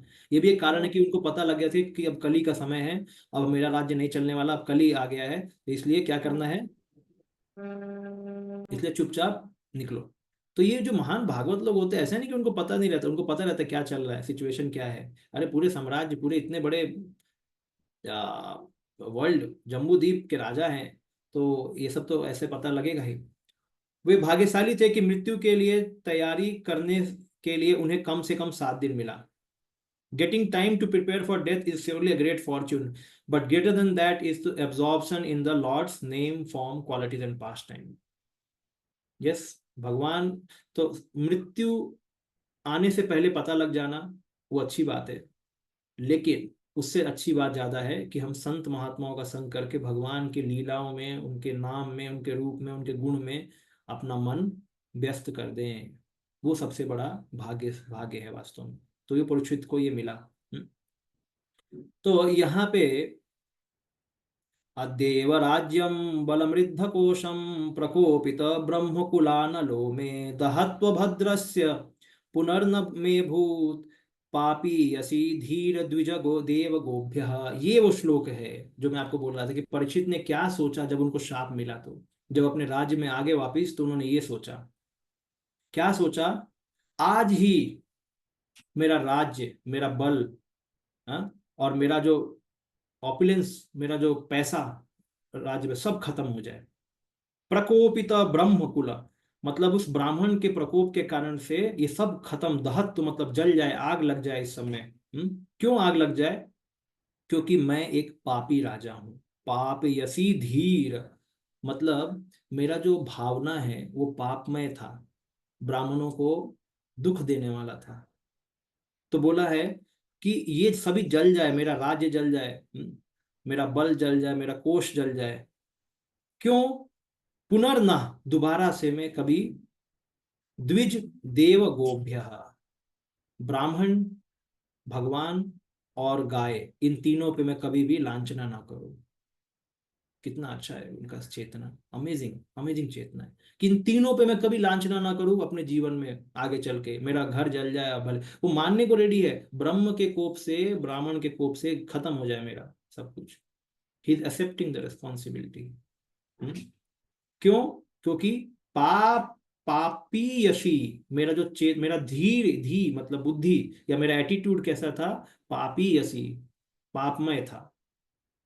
तो इसलिए पुनर्ना, दोबारा ऐसा बुद्धि ना हो मेरा, इसलिए ये सब खत्म हो जाए। क्योंकि मैंने द्विज गुदेव गोभ्य को सही से सत्कार नहीं किया। ये कितना एक राजा के दिमाग में क्या चल रहा है। और फिर यहाँ पे आता है, सचिंतयन सचिंतयन इत्थमथा शृणोद यथा मुने सुतुक्तो निहृतिस् तक्षकाख्यया स साधु मेने न चिरेण तक्षका नलम प्रसक्तस्य विरक्ति कारणम। ऐसा सोचते हुए परीक्षित को सुनने में आया, एक गौरमुख नाम का शिष्य था सामिक मुनि का। उन्होंने भेजा कि जाओ परीक्षित को बता दो कि उसको शाप मिल चुका है और अपना मृत्यु का तैयारी कर लो। अच्छा, सामिक मुनि ने ऐसा क्यों, मतलब जाके क्यों नहीं खुद माफी मांगा या कुछ ऐसा क्यों नहीं? तो उनको लगा कि वास्तव में ये इसको कुछ सॉल्व नहीं कर सकते, क्योंकि भगवान, अभी छोटा बच्चे ने गलती किया है उनके, तो उनको लगा कि अब इसको कितना मार तो नहीं सकते ना, इसको ब्राह्मण है, ब्राह्मण को थोड़ी मारेंगे। अब उसको थोड़ा डांटा फटकारा, अब उससे बड़ा क्या कर सकते उसको। और उनको पता लगा कि ये अनजाने में, मतलब एकदम मूर्खता में हो गया ये गलती। तो अभी उनके सामने जाना ये सब, और उनको पता था कि राजा कभी प्रतिकार नहीं करेगा इसका, राजा प्रतिकार नहीं करेगा, इसलिए जाओ उनको बता दो कि उनका मृत्यु का समय आ गया है। सुतोक्ता, मुने सुतोक्त, कि मुनि के सुत, यानी सामिक मुनि के सुत के द्वारा बोला गया है वचन, जिसमें उनको देह त्यागना पड़ेगा। तक्षकाख्य, तक्षक के मतलब डसने पे, तक्षक के कारण से उन्हें देह खत्म होना पड़ेगा। स साधु मैंने, तो परीक्षित ने बोला साधु साधु, स साधु, उन्होंने साधु माना इस चीज को कि चलो अच्छा, मेरी मृत्यु का खबर आ गया है। कितना अच्छा वर्ड है, ससाधु मैंने न अचिरेण, ज्यादा समय नहीं है मेरे पास और ये बहुत साधु अच्छा काम हुआ है। क्यों? कि जो प्रसक्त रहता है संसार में, आसक्त रहता है, उसके लिए ऐसा खबर विरक्ति का कारण बनेगा। ये परीक्षित ने सोच के उस वचन को, उस शाप को अपना लिया। तो राजा का चरित्र बहुत ही ऊंचा है, यहाँ पे देखने को मिलता है। इसलिए ऐसे सब ऋषिगण उनका चरित्र के बारे में सुनना चाहते हैं, उनके जन्म कर्म, क्योंकि आप खुद देख सकते हैं क्या उनका एटीट्यूड है। प्रभुपाद जी लिखते हैं, progressive human civilisation is based on brahminical culture, god consciousness and cow protection. यहाँ पे जो सेम चीज, द्विज देव गोभ्या, ठीक है। तो अगर साम्राज्य या राज्य में प्रगति चाहिए, भौतिक और आध्यात्मिक, तो इसमें तीन चीज बहुत ही, ब्राह्मणिकल कल्चर होना चाहिए, भगवान का चेतना होना चाहिए, कृष्ण भावनामृत, और गायों की रक्षा होनी चाहिए। तो जो भी इकोनॉमिक डेवलपमेंट हो रहा है, वो इन चीजों को ध्यान देकर ही करना चाहिए कि ब्राह्मणिकल कल्चर फॉलो हो रहा है कि नहीं, गॉड कॉन्शियसनेस हो रहा है कि नहीं, और काउ प्रोटेक्शन। अच्छा है, काउ प्रोटेक्शन मींस फीडिंग। अब ये बहुत अच्छा एग्जांपल है। काउ प्रोटेक्शन का मतलब क्या है, गो रक्षा का मतलब बताया प्रभुपाद जी ने, फीडिंग द ब्राह्मणिकल कल्चर, ठीक है। मतलब ब्राह्मणिकल कल्चर को बढ़ाने के लिए गाय की रक्षा करनी है। आगे देखिए, which leads towards the God consciousness, और अगर ब्राह्मणिकल कल्चर बढ़ेगा तो भगवान की चेतना बढ़ेगी, एंड दस perfection of human life is achieve. तो हमको सबको समझ में आ रहा है कैसे गाय रक्षा से चालू होती है ब्राह्मणिकल कल्चर की रक्षा, और फिर ब्राह्मणिकल कल्चर की रक्षा हमें कृष्णा कॉन्शियस बनाती है। तो जब तक हम इस पथ पे नहीं आते, तब तक ना तो प्रशासक का कार्य हो रहा है संसार में, और ना ही हमें वास्तव में एक बड़े नंबर पे भक्तों का समाज बनाने में सफलता प्राप्त होगी, वो मुश्किल है। Age of Kali aims at killing the higher principle of life. Although Maharaj Parikshit strongly registered the domination of personality of Kali within this world, the influence of Kali age came at the opportune moment. अभी देखिए यहाँ पे क्या लिखा है, Even a strong king like Parikshit was induced to disregard the Brahminical culture due to slight provocation of hunger and thirst. अभी देखिए, यही प्रभुपाद जी ने ये भी बोल दिया कि इवन परीक्षित ने छोटे से काम के लिए एक ऋषि को गलत कर दिया, एक ब्राह्मण को गलत किया, वो भी कली के प्रोवोकेशन से हुआ। वैसे तो भगवान का प्रोवोकेशन है, लेकिन बता रहे हैं प्रभुपाद जी एक कि कली ऐसा है, छोट को हम बड़ा बना के प्रोड्यूस करते हैं, और उसके कारण से हम अपने धर्म से विमुख हो जाते हैं। हम ऐसा बड़ा गलत कर बैठते हैं छोटी सी चीज के लिए, छोटी सी चीज के लिए इतना बड़ा गलत काम कार्य कर बैठते हैं। तो ये राजा इतना समान, इनके लिए सम्मान था लोगों का, और इन्होंने कभी गलत कार्य नहीं किया, लेकिन क्योंकि कली का इन्फ्लुएंस हुआ, इसलिए कली का इन्फ्लुएंस तो समझ में आया ना। कलह मतलब झगड़ा, कलह मतलब अलग अलग विचार रखना और उसमें झगड़ा कुछ तो ऐसे से करना, तो डुप्लिसिटी एंड हिपोक्रेसी, तो ऐसा बोला जाता है। तो इनके मन में ऐसा कैसे आया कि यार ये मुनि लगता है नाटक तो नहीं कर रहा है, ऐसे समाधि लगा के बैठ गया है। परीक्षित ने ऐसा सोचा था उस समय कि ये मुनि नाटक तो नहीं कर रहे, क्योंकि मेरे को देख लिया बाहर खड़ा है इसलिए आंख बंद कर लिया, चक्की को पानी ना देना पड़े, खाने को ना देना पड़े, कभी कभी होता है कभी के गेस्ट आ जाते हैं तो लोगों को तकलीफ होने लगती है तो ऐसा ऐसा तो कोई नाटक तो नहीं कर रहे तो इसलिए उन्होंने सोचा कि चलो तुम्हारा जो व्यवहार है एकदम मृत्यु के समान है, तो ये मैं तुमको गिफ्ट देता हूँ, गार्लैंड पहना रहा हूँ तुमको सांप का, वो भी मरा हुआ सांप है, तुमने मेरे को गिफ्ट दिया एकदम मृत शरीर की तरह, या मृत गिफ्ट दिया, मैं भी तुमको एक ऐसा गिफ्ट देता हूँ, ऐसा सोच के ले लो। तो ऐसा परीक्षित के मन में कैसे आ गया, इसलिए परीक्षित भी बोल रहे हैं कि पापी यसी धीर द्विज गोदेव गोभ्य।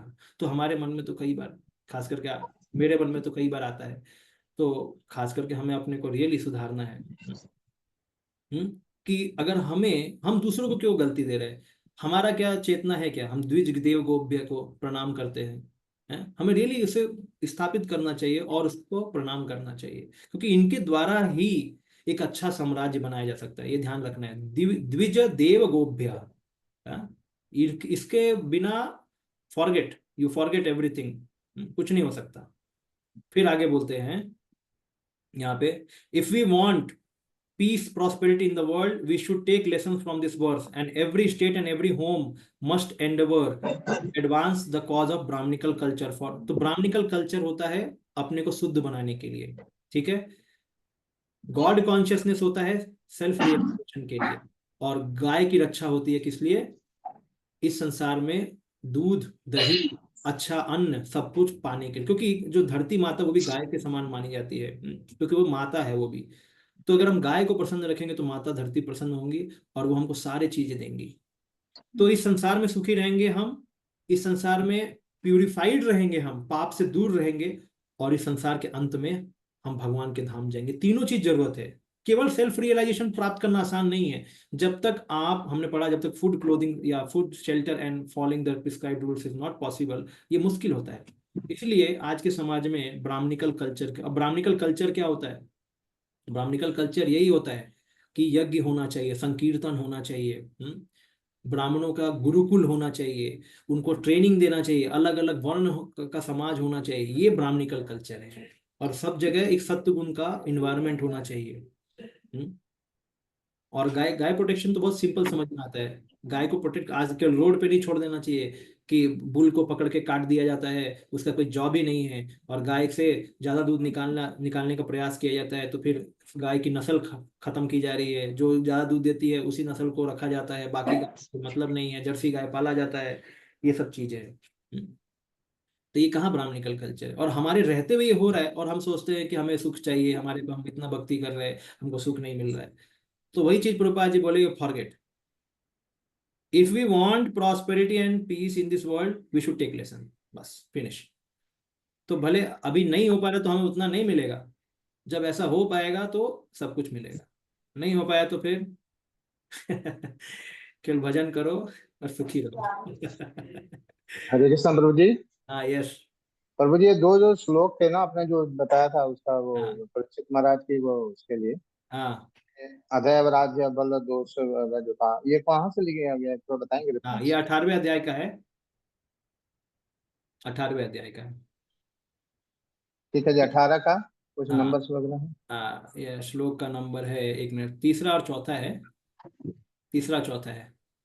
ठीक है भाई, एक 48 भी था जो आप उसका रेफरेंस दे रहे देखो थे। लिखा है, सॉरी लिखा है ना 19, 11933, 119.3 और 119.4, ठीक है। ओके, धन्यवाद। ओके, आगे चलते हैं। प्रभु जी इसके साथ कनेक्टेड है इसलिए आपने लिखा है। हाँ, कनेक्टेड है, क्योंकि परीक्षित का चेतना क्या था? उसने क्यों, परीक्षित ने शाप नहीं दिया ब्राह्मण को? इतना बल होने के बाद, भगवान की कृपा होने के बाद ही परीक्षित उस शाप को खत्म कर सकते थे। लेकिन परीक्षित की चेतना यहाँ पे देखी जा रही है कि परीक्षित इस चेतना में थे, इसलिए उन्होंने कुछ नहीं किया। वो अपनी गलती को मानते थे परीक्षित, और वो चाह रहे थे कि मेरा भी साम्राज्य खत्म हो जाए। ब्राह्मण ने जो किया एकदम सही किया, उसने कुछ गलत नहीं किया। वो उनकी चेतना है, इसलिए उनकी चेतना के बारे में जानना जरूरी है यहाँ पे, इसलिए उन्होंने प्रभु जी आपकी आवाज बीच में कट गई थी, कुछ हाँ सुनाई नहीं दिया। हाँ, हरे कृष्णा। तो मैं क्या बोल रहा हूँ, अभी सुनाई दे रहा है? हाँ जी प्रभु जी। हाँ, तो मैं क्या बोल रहा हूँ कि हाँ, परीक्षित की चेतना को जानना जरूरी है कि परीक्षित ने क्यों शाप नहीं दिया ब्राह्मण को, उसका प्रतिकार क्यों नहीं किया ब्राह्मण का। भले उनके पे इतनी शक्ति थी, तो ये कारण है कि परीक्षित अपने को ही दोषी मान रहे हैं यहाँ पे, और वो चाहते हैं कि जिस साम्राज्य में देव, द्विज और गो गो इनका सत्कार ना हो, वो साम्राज्य खत्म ही हो जाना अच्छा है, रहना ही नहीं चाहिए, वहां का राजा ही खत्म हो जाए, ऐसा वो सोच रहे हैं उनके मन में। इसलिए वो सोच रहे हैं सब कुछ छोड़ो, भागवतम अभी सुनो मेरे से अभी जो हो गया हो गया। तो एक्चुअली इस परीक्षित के मन में ये सब भगवान की कृपा से आ रहा है, क्योंकि इतना बड़ा राजा, इतना चरित्रवान राजा कभी गलती नहीं कर सकता। लेकिन ये भगवान ने उनसे गलती करवा के उनको एक उससे बड़ा मकसद, भागवतम, क्योंकि भागवतम नहीं होता तो हम तो जान ही नहीं पाते क्या हो रहा है, हम लोग तो कहाँ रहते, है ना। तो भागवतम का उद्गम परीक्षित के इस लीला या उनके कार्य से ही चालू हुआ। प्रभु जी फिर ये इसके साथ क्यों नहीं दिया गया? अगर कनेक्टेड रहते हैं, जैसे उनके मन में क्या आ रहा था उस वक्त, तो ये जो श्लोक हैं उनके साथ क्यों नहीं है फिर? आपने तो चलो ये बता दिया हमें, क्योंकि ये अभी क्वेश्चन पूछा जा रहा है ना, प्रश्न पूछा जा रहा है। अभी सौनक आदि मुनि दोबारा प्रश्न पूछ रहे हैं परीक्षित के बारे में, उनके जन्म, उनके कर्म, उनके गंतव्य, आगे गतवान किधर गए मृत्यु के बाद। अभी परपट में प्रभुपाद जी लिख रहे हैं, इसलिए हम उसको लाके रख दिए यहाँ पे, ताकि आपको पूरा स्टोरी समझ में आ जाए। प्रभुपाद जी भी जनरली ऐसे ही करते हैं, पीछे की चीज आगे हरे रखते हैं। हरे कृष्णा प्रभु जी। हाँ यस बोलिए। ये एक्चुअली कली को 4 स्थान जो परीक्षित महाराज ने दे दिया था, जिसमें 4 स्थान से खुश नहीं हुआ, मतलब जहाँ पर नशा पान हो, जहाँ पर ऐसा स्त्री प्रसंग हो, वेश्यावृत्ति हो, यहाँ पर जो है सम्मान न हो, तो एक बोला कि एक स्थान हो जहाँ पर मतलब अवैध रूप से सोना जो होता है, सोने को में भी हमारा स्थान मिले। तो राजा परीक्षित जो है इसका मुकुट मुकुट मुकुट मुकुट था ना, किसका ध्यान में से उतर रहा है, जिसका शरीर 2 भाग में हो जाता था, क्या नाम उसका, जरासंध जरासंध का मुकुट जो मिला था। तो राजा परीक्षित जरासंध का मुकुट पहने थे, इसलिए वो अवैध एक तरह से था, मतलब इसलिए सोना में कली घुस गया, जिसकी वजह से उनका मति एक तरह से कलयुगी टाइप हो गया, और इसलिए उन्होंने मरा हुआ सांप डाला, कुछ ऐसा सुना था। एक्चुअली ये कहानी हमने कई बार सुना है, लेकिन इसे अभी प्रमाणित नहीं बोला गया है। एटलीस्ट भागवत में इसको प्रमाण नहीं दिया गया है, क्योंकि इसको बताया गया, अभी प्रभुपाद जी बोलते हैं कि कली के कारण से अभी परीक्षित, लेकिन ये लाइट, मतलब ये जो प्रभुपाद जी बोल रहे हैं, इसको ज्यादा फोकस नहीं दिया गया। क्यों? अगेन क्योंकि परीक्षित इतने बड़े राजा थे जो कली को चेस्टाइज कर सकते हैं। कली को तो भगवान की योजना थी, मतलब। हाँ, तो जब तक भगवान अलाउ नहीं करेंगे कि कली तुम एक्ट करो परीक्षित पे, या कली के कारण से तुम्हारा भी थोड़ा हो जाए, जब तक भगवान नहीं करेंगे तब तक ये कुछ हो नहीं सकता। क्योंकि परीक्षित इतने भगवान की कृपा में थे, भगवतोत्तम है, कि उनके ऊपर कली एक्ट ही नहीं कर सकता। जी। लेकिन उनके ऊपर भी एक्ट किया क्योंकि भगवान की इच्छा थी, तो इसलिए भगवान की इच्छा को सर्वोपरि मान के इसको चला गया है। ठीक है, भले बीच में जो भी हुआ इधर उधर वो सब। हरे कृष्णा प्रभु जी। हाँ हरे कृष्णा। प्रभु जी, वो जो ध्रुव महाराज की कथा आती है ना, जब ध्रुव महाराज ने भगवान का दर्शन कर लिया था, तो गंधर्वों से वो जो लड़ रहे थे, तो उनका तेज इतना था कि गंधर्व उनके सामने टिक ही नहीं रहे थे। तो इसी तरह परीक्षित महाराज भी भगवान का दर्शन तो इन्होंने माँ के पेट में ही कर लिया था, तो इनके तेज के आगे कभी क्या टिकता, लेकिन वो भगवान की ऐसी योजना थी कि ये गलतियां हो और ऐसा हो। हाँ यस, बहुत सुंदर। यस। सुखदेव गोस्वामी द्वारा राजा परीक्षित को भागवतम सुनना था गंगा के तट पर, ये भी योजना थी भगवान। हाँ यस, यही योजना है, यही योजना बताया गया है कि भगवान इसलिए सब सीरीज धीरे धीरे चल रही है। हाँ, उद्गम कराना चाहते थे, इसलिए ऐसा हुआ। जी। यस।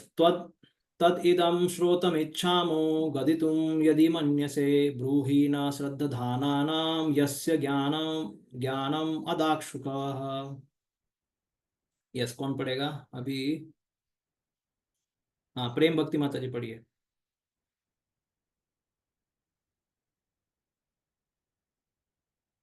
हरे कृष्णा।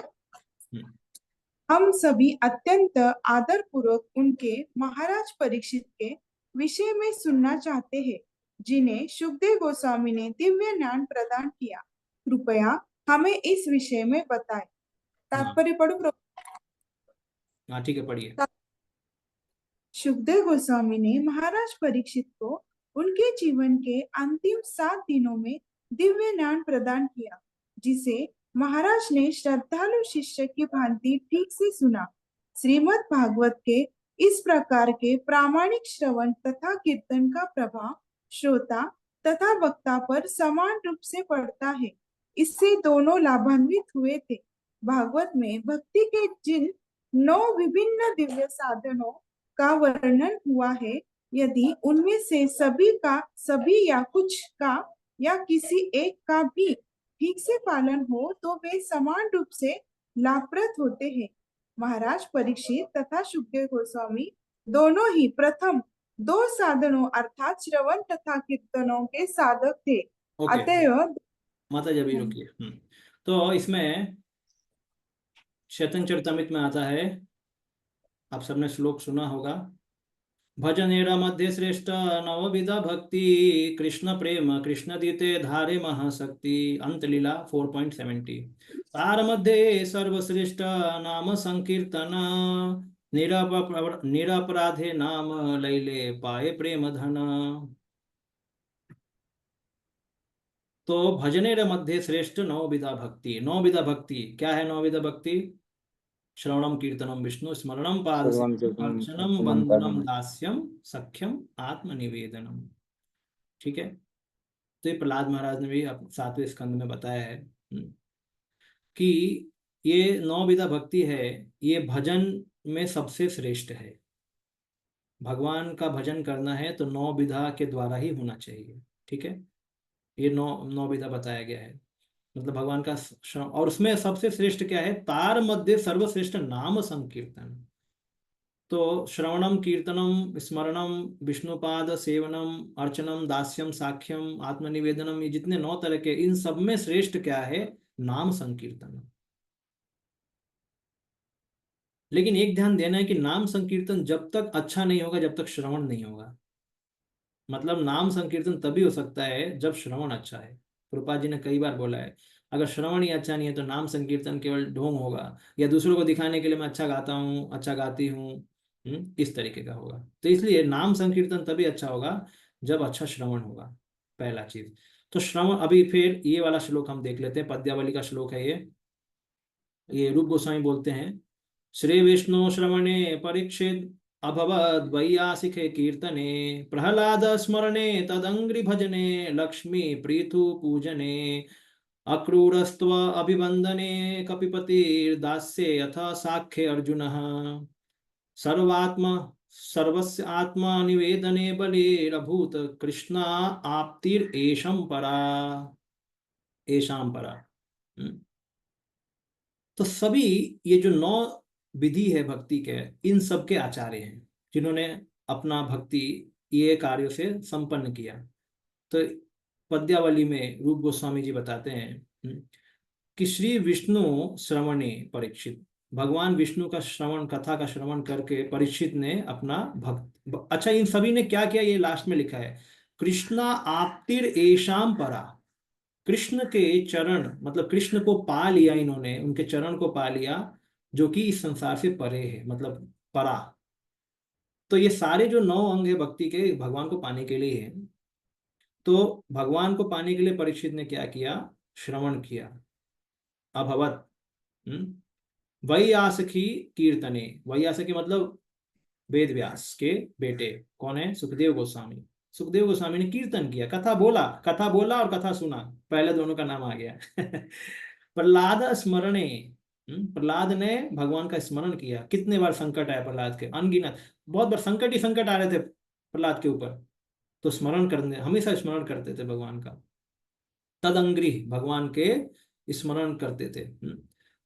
अभी तदंग्री भजने, ओके, तदंग्री तो लक्ष्मी जी आती है। भगवान के चरण कमल की सेवा कौन करता है? यानी श्रवण कीर्तन स्मरण वंदना पाद सेवन। तो पाद सेवन कौन है यहाँ पे बताया गया है? लक्ष्मी। लक्ष्मी जी सेवा कर रही, इस तरीके से उन्होंने अपना भक्ति कृष्ण को पा लिया। पृथु पूजने, अर्चना विधि में कौन है? अर्चना हमारे आचार्य पृथु महाराज है। वैसे इनका कुछ उतना पास टाइम तो हमें भागवत में मिलता है, लेकिन ऐसा एग्जैक्टली पॉइंटिंग टू दैट हमें उतना ज्ञान नहीं है इसके बारे में, लेकिन गोस्वामी ऐसा बता रहे हैं। अक्रूरस्त्व अभिवंदने, अक्रूर का तो समझ में आता है कि जब वृंदावन गए थे तो भगवान की बहुत वंदना कर रहे, इतना प्रेयर्स बोल रहे हैं, प्रेयर्स। पूजना एक होता है आरती के रूप में पूजन करना, या उनको रेस्पेक्ट देना, लेकिन इसमें वंदने मतलब वंदना करना, उनके ग्लोरीज को गाना। तो अक्रूर जी बहुत ही दीन भाव में अब कृष्ण को बोल रहे थे कि क्या कृष्ण मेरे को अक्रूर अंकल बोलेंगे? तो वो सुनने के लिए ललायित थे कि कब कृष्ण मेरे को अक्रूर अंकल बोलेंगे जब मैं वृंदावन पहुंचूंगा। तो इसलिए वो लोटपोट करते हैं वहां पे रास्ते में, जब रथ से आ रहे थे, मथुरा से जब वृंदावन आ रहे थे नया रथ लेके कंस के द्वारा दिया हुआ, तो ऐसा सोच रहे थे अक्रूर जी। तो वहां पे अभिवंदने, कपिपतिर दास्य, कपियों के पति कौन है? तो कपिल पति हनुमान जी। हाँ, हनुमान जी किसके हैं? वो दास्य में आते हैं। तो दास्य भाव में है। और सखे अर्जुने, साखे अर्जुने, तो अर्जुन क्या है, सखा है। सर्वस्व आत्मा निवेदने, बलि महाराज, ये बलि कौन, महाराज। बलि महाराज है। बलि महाराज सब कुछ समर्पण कर दिए वामन देव जी को। तो इस तरीके से ये पद्यावली का श्लोक है, 53rd नंबर है इसका। ओके, तो इस तरीके से हमारे आचार्यों ने बताया है कि अलग अलग, तो प्रभुपाद जी बोलते हैं अरे सभी भी ना करो, एक भी कर लो काफी है। एक भी अंग भक्ति का कर लो, ठीक से परफेक्शन मिल जाएगा। बट हमने देख लिया कि सभी लोग किस तरीके से, इतने आचार्यों ने कौन कौन सा अंग किया है। ओके, दिव्य अनुभूति ऐसी ही गंभीर श्रवण या कीर्तन से होती है, अन्यथा नहीं। तो अभी एक श्लोक हम पढ़ते हैं, ये दूसरे स्कंद में श्लोक आता है कि जिसमें बताया गया कि किस तरीके श्रवण बहुत ही महत्वपूर्ण है। शृण्वता श्रद्धया नित्यम घृतश्च स्वचेष्टितम कालेन न अति दीर्घेण भगवान विशते हृदय। जो लोग हर दिन श्रीमद् भागवतम का श्रवण करते हैं और उसकी जो बताई हुई चीजों को ध्यान पूर्वक लेते हैं, तो बहुत ही जल्दी ही भगवान कृष्ण उनके हृदय में आ जाएंगे। तो ये एक तरीके से बेनेडिक्शन है, एक आशीर्वाद है यहाँ पे बोला गया है। और फिर प्रभुपाद जी परपट में लिखते हैं कि जो सीडो डिवोटी होते हैं, जो दिखावटी भक्त होते हैं, वो क्या करते हैं, वो बहुत ही एंग्सियस होते हैं भगवान को देखने के लिए, भगवान सामने आ जाओ, लेकिन भागवत को सुनते नहीं है वो।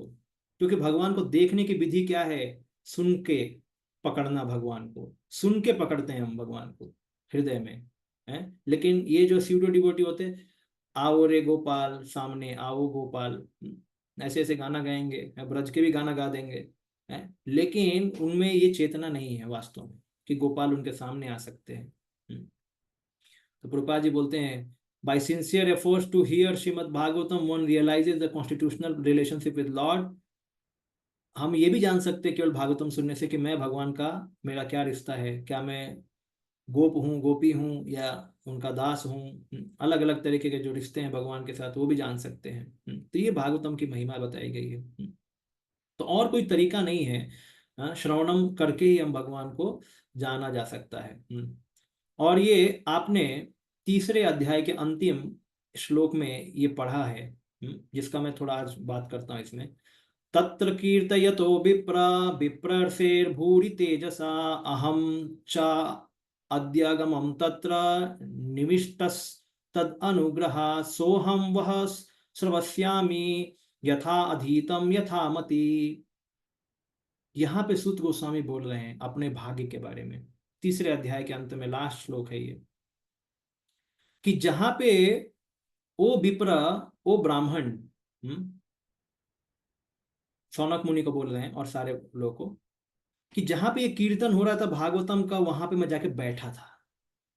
और कौन कर रहा था कीर्तन, विप्र ऋषि। विप्र ऋषि मतलब ब्राह्मणों में सबसे श्रेष्ठ ऋषि, भूरी तेजसा, उनका तेज बहुत ही चमक रहा था। कौन थे, सुखदेव गोस्वामी। तो ये सुखदेव गोस्वामी जो कीर्तन कर रहे थे, उस संग में जाके मैं बैठ गया। निविष्टस, निविष्टस का मतलब होता है बैठना वैसे, लेकिन प्रभुपाद जी वहां पे एक दूसरा मतलब निकालते हैं। वो बोलते हैं कि ध्यान पूर्वक सुनना। अहम च अद्यागमम तत्र, मैंने वहां पे जाके सुना, निविष्ट ध्यान पूर्वक वहां पे मैं गया।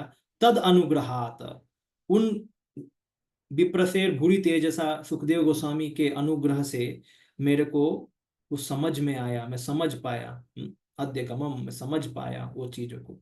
और क्योंकि मैं वो समझ पाया, इसलिए आज मैं आपको वो बताऊंगा। यथाधीतम यथामति, जहां तक मेरा समझ जाएगा, जितना मेरे को याद आएगा, आपको मैं सब बता रहे वाला हूँ। तो प्रभुपाद जी उसमें बहुत अच्छा चीज लिखते हैं। तो इसमें दो लोगों के बारे में बोला गया कि प्रवक्ता कौन होना चाहिए और श्रोता कौन होना चाहिए। तो प्रवक्ता के बारे में पहले पढ़ लेते हैं। One cannot however learn Bhagavatam from bogus hired reciter. जो भी बोगस हायर्ड रिसाइटर उससे भागवत नहीं सीख सकते, जिसका जीवन का लक्ष्य है पैसा कमाना और उसको इंद्र तृप्ति में लगाना है, भौतिक इंद्र तृप्ति में लगाना। No one can learn Srimad Bhagavatam who is associated with a person engage in sex life. तो जो मैथुन जीवन से जुड़ा हुआ है व्यक्ति, उससे कोई अगर संबंधित है, तो उस व्यक्ति से नहीं सुनना चाहिए। That is secret of learning Bhagavatam. Nor one can learn Bhagavatam from one who interprets the text by his mundane scholarship. जैसे कई सारे संस्कृत स्कॉलर होते हैं या मायावादी लोग होते हैं, उनसे भी नहीं सुनना चाहिए, क्योंकि वो भी सही में प्रवक्ता नहीं है। One has to learn Bhagavatam from representative of Sukhdev Goswami. तो सुखदेव गोस्वामी की परंपरा में जो आ रहे हैं, उन्हीं से भागवतम सुनना चाहिए। अगर हमको कृष्ण को अपने हृदय में देखना है या भागवतम में देखना है, तभी ये पॉसिबल है, तब उन्हीं से सुनना चाहिए। आगे, द वर्ड निविष्ठ means the Sukhdev Goswami drank the juice of Bhagavatam through years. निविष्ठ मतलब एकदम अट्रैक्शन, एकदम अटेंशन के साथ उन्होंने भागवत सुना। That is the real process of receiving Bhagavatam. One should hear with rapt attention from real person. Then one can at once realize the presence of Sri Krishna in every page of Bhagavatam. No one can give rapt attention who is not pure in mind. No one can be pure in mind who is not pure in action. And no one can be pure in action who is not pure in eating, sleeping, mating and fearing. तो जो व्यक्ति अपने जीवन को regulate नहीं करता ठीक से, जैसे हमारे 4 नियम हैं, 4 नियम को ठीक से अगर हम पालन करते हैं और जो भी नियमित जो चीज बताए गए हैं, तो हम अपने जो नियम, जो खाने पीने सोने और मैथुन क्रिया, ये सब में हम बराबर बैलेंस रखेंगे और तब हम प्योर रहेंगे। तब हमारे एक्शन भी प्योर होंगे। एक्शन मतलब यहाँ पे बोला गया है हमारा कार्य चरित्रवान कार्य होगा, चरित्र से निर्मित होगा। तो जब एक्शन अच्छे कब होंगे? जब हम ईटिंग स्लीपिंग मीटिंग में अपना बैलेंस रखेंगे, और जब एक्शन अच्छे होंगे तो मन अच्छा होगा, और मन अच्छा होगा तो एकाग्रता आएगी उस मन में, और उस एकाग्रता से हम जब भागवत सुनेंगे तब वो भागवत इफेक्ट करेगा। But somehow or other if someone hears with rapt attention from the right person at the very beginning, one can assuredly see Srimad Lord Shri Krishna. But क्योंकि अभी लास्ट में प्रभुपाद जी ने ये क्यों बोल दिया कि somehow other, कैसे भी अगर आपने सुन लिया, क्योंकि कलयुग में ये क्वालिफिकेशन जो प्रभुपाद जी बता रहे हैं ये इतना आसान नहीं है। और इवन सुत गोस्वामी ने भी यही बोला यहाँ पे, तद अनुग्रहात, सुखदेव गोस्वामी के अनुग्रह के कारण से मैं भागवत सुन पाया। उन्होंने ये नहीं बोला कि मैं बहुत बड़ा क्वालिफाइड था। तो हमें भी अनुग्रह ही चाहिए भागवतम सुनने के लिए या भागवतम बोलने के लिए भी है। हमारे किसी की क्वालिफिकेशन नहीं है, तो बस अनुग्रह के कारण ही। लेकिन अनुग्रह भी हमें राइट असेंबली में ही लेना चाहिए।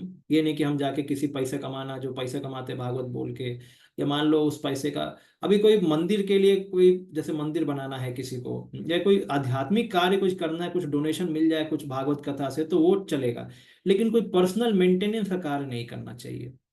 और खासकर प्रभुपाद जी बोले जो लोग मैथुन जीवन से कनेक्टेड लोग हैं, बाहर के लोग, भक्त की बात नहीं यहाँ पे चल रही है, क्योंकि भक्त भी मैथुन जीवन जो मान लो गृहस्थ में है, लेकिन उनका कार्य क्या होता है? उनका कार्य कृष्ण भावनामृत बनना होता है। लेकिन भक्त के लिए भी एक यहाँ पे चीज बताई गई है कि हमें उन लोगों से कनेक्ट नहीं रहना चाहिए जो मैथुन जीवन में बहुत, नहीं तो फिर हमारे मन में भी क्षोभ आ जाता है कि अरे ये भी क्या अच्छा है क्या, इस तरीके का। इसलिए अथत संग तागी यही वैष्णवाचार, स्त्री संग एक असाधु आर भक्तार, ऐसा बोला गया है कि असत संग त्यागी किसका? एक स्त्री का संग। स्त्री के लिए पुरुष एक स्त्री है और पुरुष के लिए स्त्री है, ठीक है। तो स्त्री संग और असाधु मतलब नॉन डिवोटी। तो जो स्त्री को भोग करके, जिसको मानसिक उसकी चेतना ऐसी होती है कि मेरे को ये जीवन ही जीना, ऐसा ही जीवन चाहिए, तो ऐसे व्यक्ति का संग नहीं लेना चाहिए। वो स्त्री से भी डेंजर होता है, ऐसा आप सबने सुना है। तो ऐसे व्यक्ति का संग करके फिर लोग पैसे कमाते हैं और फिर मैथुन जीवन में लगाते हैं पैसे को, तो ये गलत है। ऐसे व्यक्ति से कभी भागवत नहीं। इसलिए कितना इंपॉर्टेंट है चेक करना परंपरा लोगों का, जिससे भागवत सुना जाता है। अभी बाहर के आजकल लोग बहुत बाहर भाग के सुन रहे हैं भागवतम, इवन इस्कॉन में भी हो रहा है ऐसा। तो फिर लेकिन चेक करना चाहिए कि परंपरा में एटलीस्ट होना चाहिए वो व्यक्ति। ओके, ठीक है। उसके बाद तो प्रभुपाद जी वही यहाँ पे लिखते हैं कि आजकल बहुत विज्ञापन चल रहा है, झूठा विज्ञापन चल रहा है, और लोग शिकार बन रहे हैं भागवतम सुनने का। तो इतना इंपॉर्टेंट जो भगवान को आपके हृदय में ला सकता है, भगवान को पन्नों में दिखा सकता है, भागवत जो जीवन का सबसे बड़ा गंतव्य दे सकता है, ऐसी बड़ी चीज का दुरुपयोग हो रहा है। तो प्रभुपाद जी बोल रहे हैं यहाँ पे किंतु सुखदेव गोस्वामी तथा उनके महान शिष्य महाराज परीक्षित के आचरण के विषय में हमें ऐसी लोक कथाएं प्राप्त नहीं होती है। मुनि ने अत्यंत भक्ति पूर्वक श्रीमद् भागवतम सुनाई थी और राजा ने उसे अत्यंत नियम पूर्वक सुना। राजा ने तो अपने गुरु से किसी प्रकार का विद्युत धारा, ये विवेक, ठीक है बोलना अच्छा नहीं, तो रामकृष्ण मिशन में ऐसा है कि उन्होंने बोला कि कैसे उन्होंने अपने गुरु से ज्ञान प्राप्त किया। गुरु ने उनको बिजली दे दिया, मतलब टच कर दिया तो ज्ञान चला गया। टच किया गुरुदेव ने अपने शिष्य को तो सारा ज्ञान चला गया, लेकिन ये पद्धति नहीं अपनाई जो भागवतम की। अभी सुखदेव गोस्वामी टच कर देते परीक्षित को, परीक्षित जाओ भगवत धाम, तो कितना अच्छा होता, 7 दिन का भी टेंशन नहीं, उसको फास्टिंग भी करने का जरूरत नहीं। ये सिस्टम ही नहीं है। कई बार हम बोलते हैं ना, हम जैसे गुरु महाराज हमको कृपा दो, अभी हम भी अब बोलते हैं गुरु महाराज कृपा दो कृपा दो, लेकिन वो कृपा क्या है? कृपा को लेने का तरीका है कि हमें अपना साधना स्ट्रांग करना ही पड़ेगा। अगर हमें सेल्फ रियलाइज्ड व्यक्ति मिला तो हम उनसे सुन के अपने अनर्थों को खत्म करके भगवान में प्रेम आ सकता है। लेकिन और कोई तरीका यहाँ पे बोला ही नहीं गया, यही तरीका है।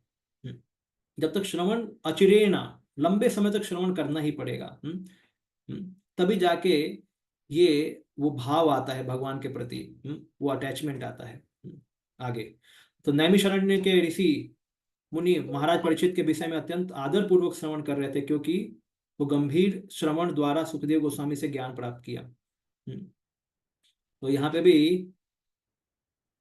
यहाँ पे सुखदेव गोस्वामी ने 12वें स्कंद में खुद बोला है कि ये जो सुत बैठा है हमारे असेंबली में, ये कल को जाके भागवत बोलने वाला है। ये देखिए 12वें स्कंद में ये बताया गया है 12.4.43, इमं वक्ष्यति असौ सूत ऋषिभ्यो नैमिषल्लये दीर्घ सत्रे कुरुश्रेष्ठ समपृष्ठ सौनकादिभिः। बोला गया है कि ओ बेस्ट ऑफ द कुरुस, ओ कुरुश्रेष्ठ परीक्षित, ये जो सूत गोस्वामी है जो बैठे हैं हमारे सामने, ये कल को भागवत बोलने वाले हैं। क्या कब बोलेंगे? जब नैमिषारण्य के जो ऋषिगण हैं वो उनसे क्वेश्चन पूछेंगे। दीर्घ सत्रेण मतलब एक लंबा यज्ञ करने के लिए बैठे रहेंगे न्यामिशरण्य में ये साधु संत लोग, और ये जब क्वेश्चन पूछेंगे सूत गोस्वामी से, तब ये यही सूत बोलेगा भागवत। ये बताया किसने? 12वें स्कंद में सुखदेव गोस्वामी ने। तो आदर पूर्वक यहाँ पे सुनने का बात आ रहा है, क्योंकि उनका भी घोषणा हो चुका है पहले कि यही सूत गोस्वामी भागवत बोलेंगे आगे। ओके, तो अभी भक्ति, ठीक है,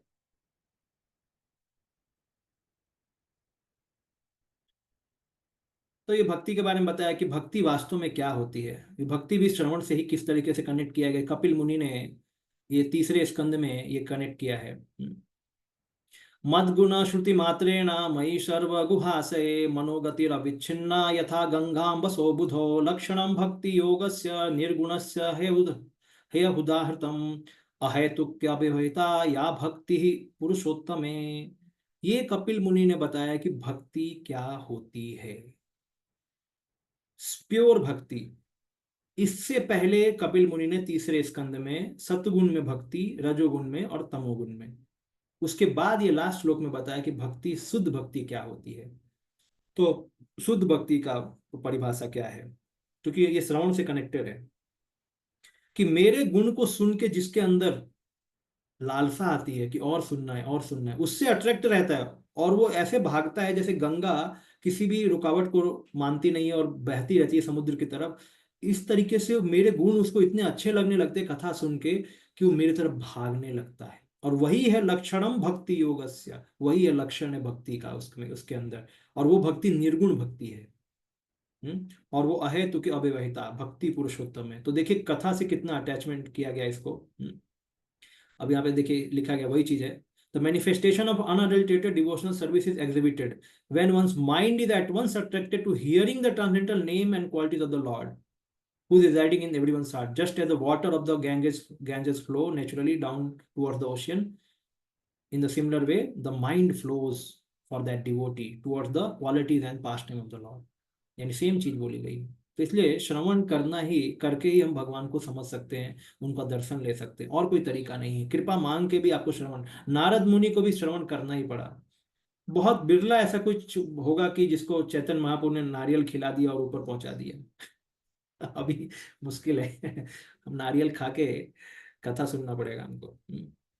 ओके, सूत वाच अपि अपील अपीपल धर्मराज पितृवद रंजन प्रजा निःस्पृह सर्व कामेभ्य कृष्ण पादानुसेवया। हाँ, कौन पढ़ेगा?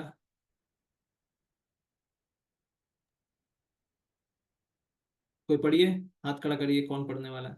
ओके, हेमराम, हेमराम प्रभु जी पढ़िए।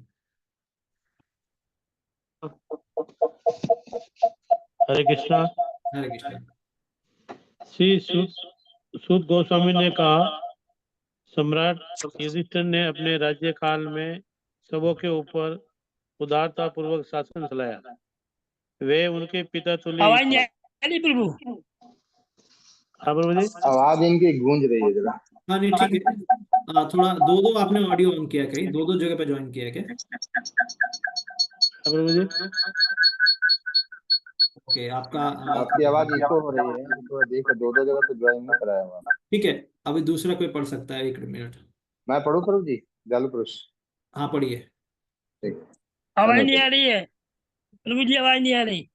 हाँ रुके, पहले पढ़ने दीजिए, दूसरे व्यक्ति पढ़ रहे हैं। श्रीसूत गोस्वामी ने कहा, सम्राट युधिष्ठिर ने अपने राज्य काल में सबके ऊपर उदारता पूर्वक शासन चलाया। वे उनके पिता तुल्य ही थे। उन्हें कोई व्यक्तिगत आकांक्षा नहीं थी और भगवान श्री कृष्ण के चरण कमलों की निरंतर सेवा करते रहने के कारण वे सभी प्रकार की इंद्र तृप्ति से विरक्त थे। हाँ ओके, तो इसमें 3-4 क्वालिटी बताई गई, वो यहाँ पे मैं लिख दिया हूँ। जिस श्लोक में क्या बोला गया है, Dharmaraj perfect Krishna conscious leader, अपीपल, अपीपल अपीपल लदा, तो इसका मतलब है कि परफेक्ट कृष्णा कॉन्शियस राजा। यहाँ पे दिया गया है अपीपलत मतलब शासित संपन्नता। तो राजा जो युधिष्ठिर थे, उनका किस तरीके से शासन था? पितृवध, पिता के समान।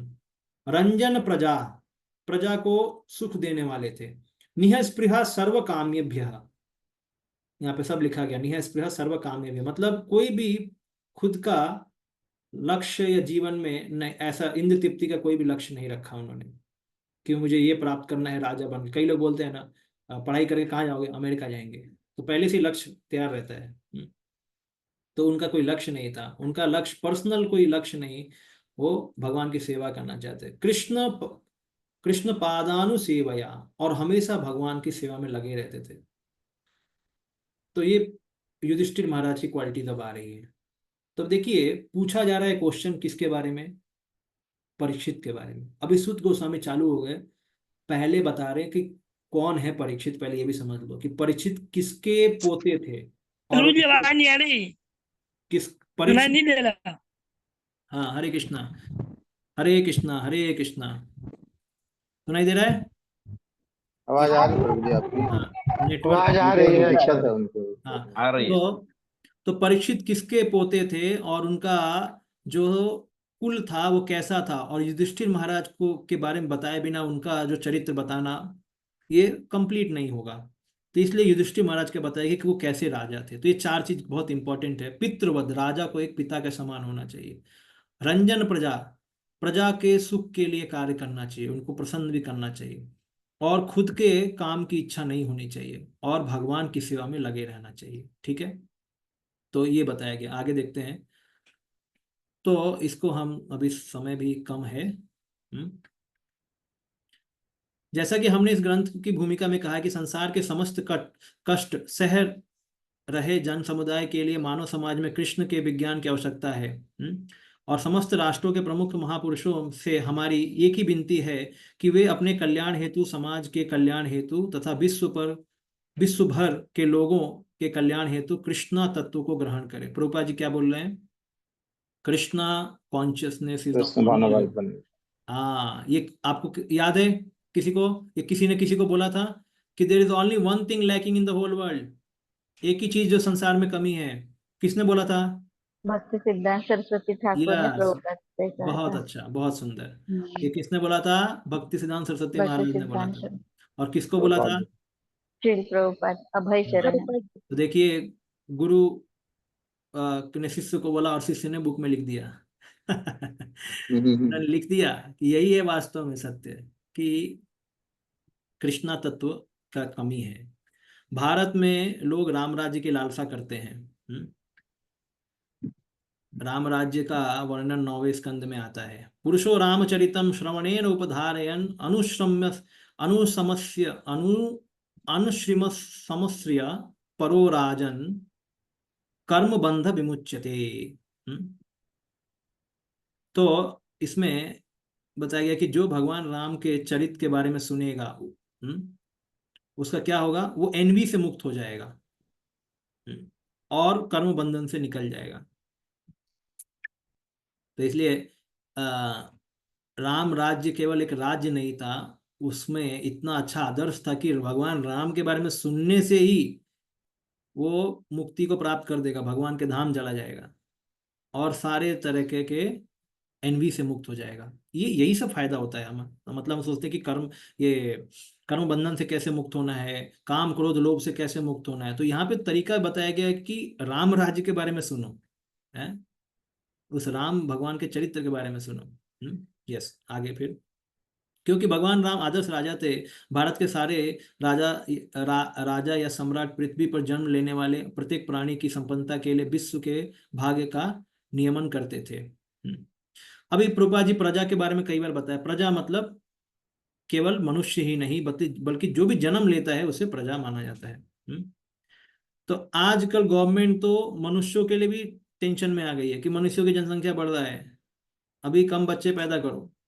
ये सरकार का, हमारी सरकार है, ठीक है। तो जानवर प्रजा को तो मारा ही जा रहा है, अभी इंसान प्रजा भी उनको भारी पड़ रहे हैं। तो आप देख सकते हैं कि प्रजा है कि क्या है। तो राजा सभी जीवों, जलचर, पौधे, वृक्ष, सरीसृप, पक्षी, पशु, मनुष्य का प्रतिनिधित्व करता है। तो देखिए सभी कुछ राजा के अंडर है कि नहीं, आप देख सकते हैं। इनमें से हर एक प्राणी परमेश्वर का अंश है, इसलिए वो उन्हें सुरक्षा प्रदान करता है। आगे देखते हैं।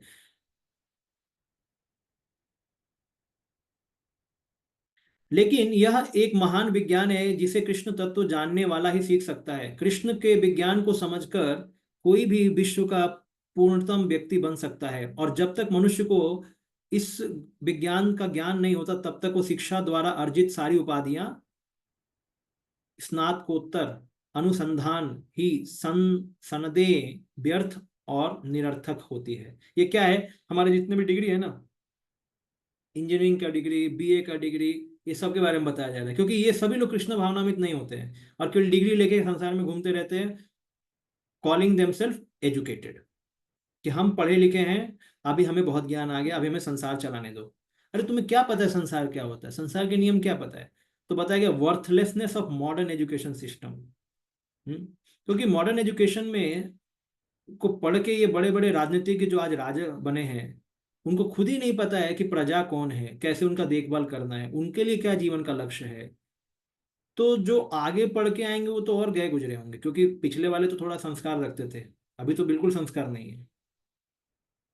तो महाराज युधिष्ठिर इस कृष्ण तत्व को भली भांति जानते थे। तो how to become a good king बताया गया है। कृष्ण तत्व को जानना।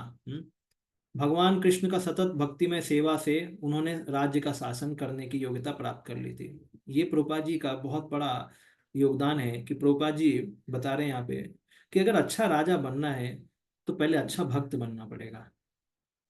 मतलब कृष्ण की सेवा में तत्पर रहना पड़ेगा उस व्यक्ति को, भक्तिमय सेवा करना पड़ेगा, तब वो उन्होंने राज्य पर शासन करने की योग्यता प्राप्त कर ली, तो उसको शासन करने की योग्यता हो जाएगी। ये अमेजिंग चीज है कि नहीं?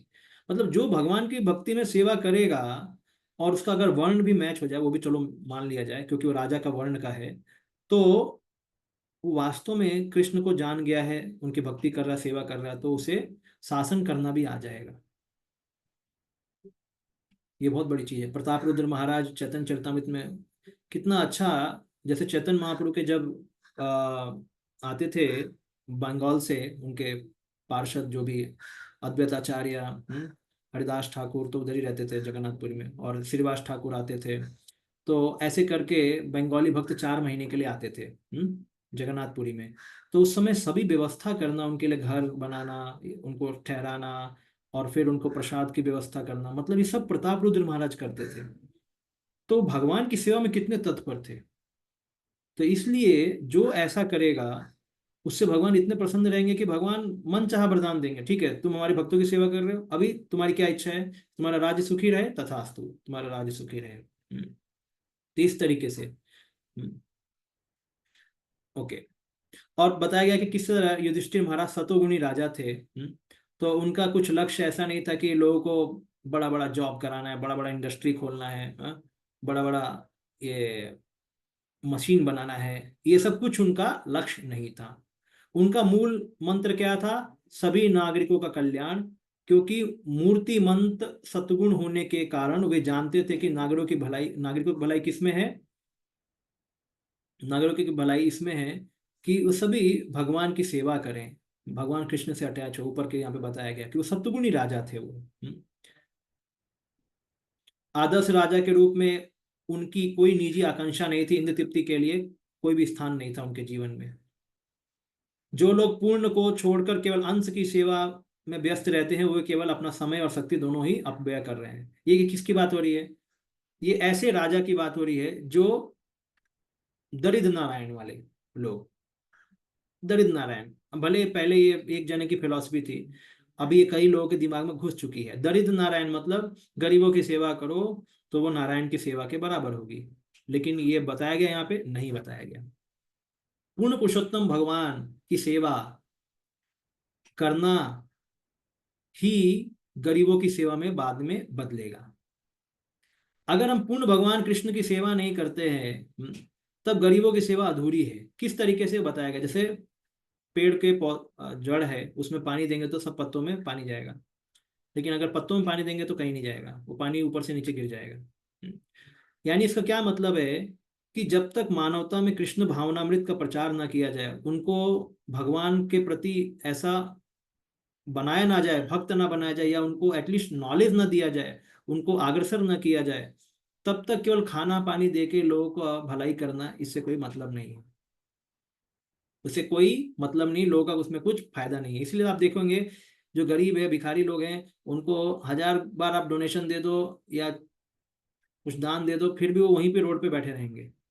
उनमें ज्ञान ही नहीं आता कि वो भैया वो टाइम पास क्यों कर रहे हैं वहां पे, किसी के घर पे जाके काम करें। बेकारी से अच्छा बेगारी है, तो बेकारी से अच्छा बेगारी मतलब किसी घर पे जाके काम कर लो तो कुछ पैसा मिल जाएगा, जीवन चल जाएगा। तो उनके दिमाग में क्यों नहीं घुस रहा है? क्योंकि उनको शिक्षा नहीं दिया जा रहा, केवल भूख मारने वाली दवाई दी जा रही है। तो भूख मारने वाली दवाई से काम नहीं चलेगा, हमें उसके आध्यात्मिक तत्व को जगाना पड़ेगा। तो यही प्रभुपाद जी बोल रहे हैं कि जब तक माधव सेवा नहीं होता है, मानव सेवा बेकार चीज है। माधव सेवा ही मानव सेवा होती है। क्योंकि जो माधव की सेवा करेगा वो समझ जाएगा कि सब माधव के ही बेटे हैं, तो माधव के बेटों की भी रक्षा होनी चाहिए। तो एक परिवार के समान सब लोग देखा जाएगा। आज हम क्यों मानव सेवा करके भी हम पाकिस्तान को अलग करते हैं, अमेरिका को अलग करते हैं, झगड़ते रहते हैं, ये पाकिस्तानी अमेरिका क्यों? क्योंकि कल मानव सेवा हो रहा है, माधव है ही नहीं बीच में।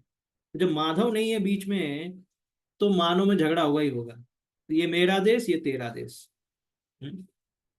तो कहाँ राम राज्य आएगा? ये तो रावण का ही राज्य रहेगा। तो वो अपनी संपत्ति चुराने के लिए उस देश में जाएगा, उधर से चुरा के लाएगा, इधर से चुरा के लाएगा। तो खास करके हम सबको कृष्ण भावना केंद्र में, अगर कृष्ण को केंद्र में रखा, ईशावास्य केंद्र में रखा, तब ये गंतव्य यानी राम राज्य को हम प्राप्त कर सकते हैं, जो युधिष्ठिर महाराज अपने राज्य में कर दिखाए। कितना अच्छा द्वापर युग में उन्होंने शासन किया युधिष्ठिर महाराज ने। ठीक है, ओके। अभी हम 4 श्लोक तक आ चुके हैं। आज पहला दिन था, थोड़ा और फास्ट भागेंगे आगे के दिनों में। कल कोई प्रश्न है किसी को?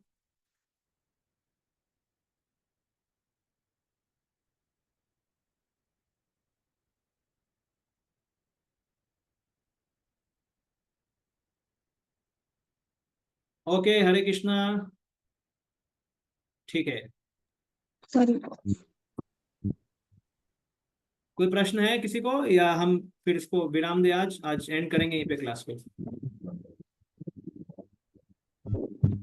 वेरी वेरी नाइस एक्सप्लेनेशन प्रभु जी, आपने 4 श्लोक लिया, बहुत सुंदर तरीके से बहुत व्याख्या करके बताया, कहाँ से कहाँ कनेक्ट करके बताया, बहुत अच्छा समझ में आया।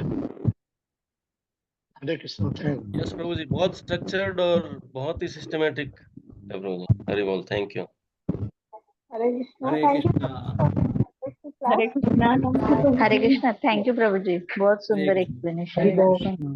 आज आपने प्रश्न के लिए कहीं, आज आपने प्रश्न के लिए कहीं उत्तर देने के लिए छोड़ा ही नहीं, सारे हाँ, क्लियर कर दिए। ठीक है, धन्यवाद आप सबका कि आप एकाग्रता से सुन रहे हैं। हरे कृष्णा। तो हम एंड करते हैं, कल सेम टाइम पे चालू होगा 2 बजे। हरे कृष्णा प्रभु जी। हाँ, यस। चैट में किसी ने भी अटेंडेंस का कुछ डाला नहीं है, सो आई होप कि सब नॉर्मल है। एंड प्रभु जी वो होस्ट आपने प्रभु जी को बनाया हुआ है, तो उनके पास जा रहा है। प्रभु मैंने डाला है। मैंने भी मैंने डाला डाला था। था लेकिन वो प्रभु जी के पास जा रहा है। तो ओके, ठीक है। तो जस्ट जगदीश प्रभु इसमें सुन लीजिए, 37P प्रिया बंधु हरिदास, ठीक है। एक्चुअली आपने आपका नाम ऑलरेडी लिखा हुआ है, तो उसमें कोई दिक्कत नहीं लग रहा मेरे को। एक बस एक ये जो अकेले उनको जरूरत नहीं है, जो 2 या अधिक है ना और उनका नाम नहीं है, हाँ, खाली तो उनको जरूरत है जो अपने ये नाम से नहीं है। ये रविकांत देश पांडे प्रभु जी हैं, उनका लिखा है राघवेंद्र दास प्लस रविकांत देश पांडे। ओके, यही है, राघवेंद्र दास प्रभु है, वहाँ राघवेंद्र प्रभु है, ठीक है। ओके, वो एक नोट डाउन करिए। और एक है असीमा माता जी हैं जो बोल रही हैं। असीमा माता जी अकेली, उनकी जरूरत नहीं है प्रभु जी, हाँ, उनका हो ठीक है, गया। उनका है, आता आपण दुसरं काही तर चॅटवर येतच नाही काही. ठीक है। और प्रेम भक्ति माता जी बोल रही हैं, उनका प्रेम भक्ति चंद्रिका दासी माता जी नाम है, ठीक है। तो उनका भी हाँ, नोट डाउन करिए। अरे हे आपलं आहे ना, हे 40 ला ना. ठीक है। डॉक्टर प्रिया देथे वो ऑलरेडी हैं, और आदि शक्ति देवी दासी माता जी भी हैं, वो भी लिखा है उन्होंने, ठीक है। बस अगली बार से होस्ट ये कहाँ पे, अपने शांतिपुर आचार्य प्रभु है क्या? नहीं है। एनीवे, अहमदनगर में रथ यात्रा, इसके लिए शायद नगर के ओके जगदीश प्रभु, अगली बार से आपको भी को होस्ट बना देंगे, ठीक है। ताकि आप सभी, हम कोशिश करते हैं, हमने क्यों दूसरों को नहीं बोला है, नहीं तो हम ऑन भी कर सकते हैं, वो ऑन कर देंगे, कोई इशू नहीं है। चलिए, ओके, हरे कृष्णा, सबको धन्यवाद, हरे कृष्णा। हरे कृष्णा प्रभु जी। हरि बोल प्रभु। मैंने लास्ट टाइम आपको बोला था, तो ओबीसी वगैरह सबमिट किया है, फिर भी हमारी प्रेजेंट ही नहीं लगी, तो अभी तक वो नहीं क्लैरिफाई किया कि हमने 3 बार भेजा, फिर भी नहीं वो प्रेजेंट ही आई उसमें। माता जी एक काम करिए, अगर अभी भी नहीं आया तो आप मेरे को पेपर भेज दीजिए, मैं सबमिट करता हूँ, ठीक है। मेरे को व्हाट्सअप करिए पेपर, मैं आपको भेज देता हूँ। और प्रभु जी, कोई पिछले चैप्टर का कुछ पूछ सकते हैं क्या? हाँ, पिछले चैप्टर अभी मैं पूछ रहा हूँ, चौथे यूनिट तक सबका हो गया है ना, सब कुछ? हाँ, हो तो गया है प्रभु जी, पर वो एग्जाम भी हो गया है, बट थोड़ा सा ऐसा कहीं एक डाउट से थे, कुछ लाइन से समझ नहीं आए, तो पिछले चैप्टर का। हाँ कुछ अभी मेरा नोट डाउन किया हुआ है, तो अगर एक बार मैं आपको बता देती हूँ, 1 मिनट। हरि बोल। आप एक काम करिए, अभी तो समय हो गया है, हम दूसरों का भी समय नहीं लेंगे। आप एक काम करिए, आप उससे मेरे व्हाट्सएप पे भेज सकते हैं तो अच्छा है, हम अगली बार से प्रिपेयर होके आएंगे और उसके लिए डिस्कस कर लेंगे, ठीक है। हरि बोल प्रभु जी मेरे पास तो नंबर नहीं, नंबर आपको मैं चैट में देता हूँ, आपको सब चैट में मैं नंबर दे रहा हूँ।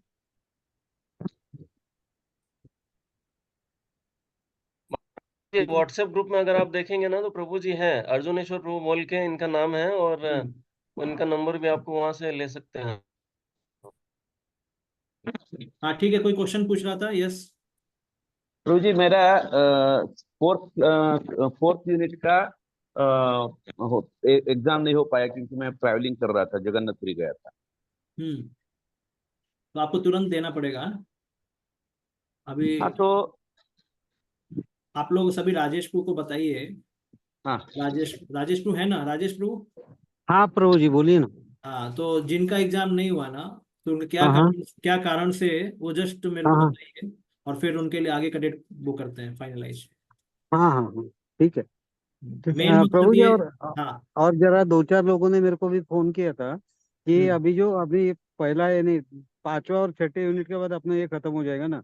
पहला ही है फर्स्ट कैंटो।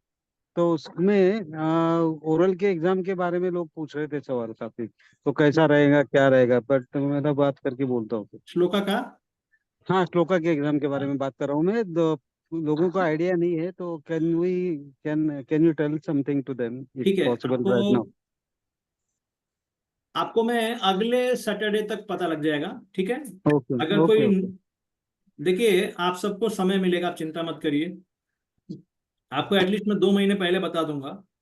बट फिर भी अभी अगर 2 महीने बाद कोई डेट आने वाली है नजदीक में, एक बार मैं कंफर्म करता हूँ बीवीआरबी से भी, तो आपको डेट अगले वीक तक बता देंगे। नहीं तो हाँ, एक साथ होगा या थोड़ा थोड़ा ही होंगे श्लोका, ये भी बताना। हाँ ये भी मैं आपको कंफर्म करता हूँ, ठीक है? थोड़ा ही थोड़ा होगा, हम ज्यादा वो नहीं करेंगे कि एक साथ 20-25 लेने वाले, ऐसा नहीं करेंगे, ठीक है ना? थोड़ा और थोड़ा। प्रभु जी बीच में एक सजेशन आया था एक गृहस्थ से अपने इसमें, कि वो क्या बोल रहे थे कि जैसा समझो यूनिट 1 है, यूनिट 1 के अंदर समझो 28 में से 5 श्लोक है सपोज, फॉर एग्जाम्पल बोल रहा हूँ मैं, तो उतने का ऐसा अलग अलग ले सकते हैं क्या हम, ऐसा वो बोल रहे थे। बोला I just have a word with you and then will explain. अलग अलग मतलब समझा नहीं मैं। मैं यानी समझो अपना 28 श्लोक है पहले कैंटो में, तो ये उसमें से 2 बार लेंगे हम, तो मेरा कैसे कहने का मतलब क्या है, पहला यूनिट जो है shloka 1 and 2 suppose for example, तो उसमें समझो 10 श्लोक है, तो उतने ही का अपन एग्जाम ले सकते हैं क्या, ऐसा पूछ हाँ रहे थे। हाँ, आप लोग का पूरा फर्स्ट कैंटो का एक साथ नहीं होने वाला एग्जाम, ये ध्यान दीजिए। हाँ आपको हाँ ब्रेक में हाँ होगा, मतलब तोड़ा जाएगा, क्योंकि उतना श्लोक रटना इमिडिएटली आसान नहीं होगा आप सबको। इसमें बड़े भी श्लोक भी हैं प्रभु जी काफी। Correct correct correct. तो मेरा तो प्लान है कि श्लोक का रिसाइटेशन भी जरूरी है, नहीं तो आपको केवल एग्जाम के लिए याद करना थोड़ा मुश्किल होता है, हम सबको मुश्किल होता है, इसलिए रेगुलर हम्म। रिसाइटेशन ही रिकमेंडेड है? एक्चुअली वो डेली पढ़ना चाहिए, तो ही ये होता है, पाठ होता है, नहीं तो नहीं होता है पाठ।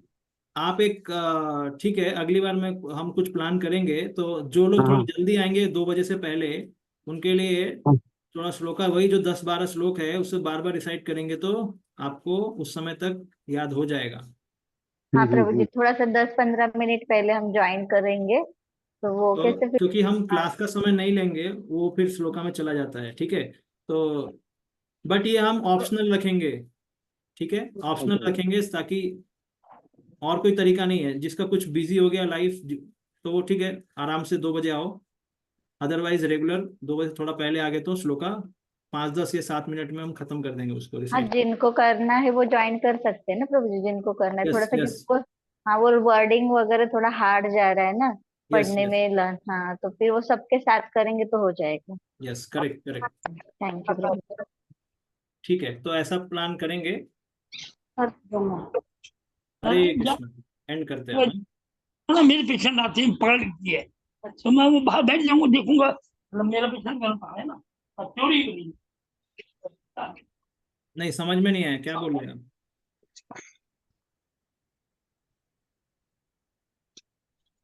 हरे शायद प्रभु जी कृष्ण। आपको नहीं, कहीं और बोल रहे हैं। ओके ठीक है, ऑफलाइन बात कर रहे हैं। ठीक है, नो इशू। अभी लैंड हियर। शिला प्रभुपाद की जय, ग्रंथराज श्रीमद् भागवतम महापुराण की जय, गौर भक्तवृंद की जय, भक्ति जय की जय जय। जय। जय।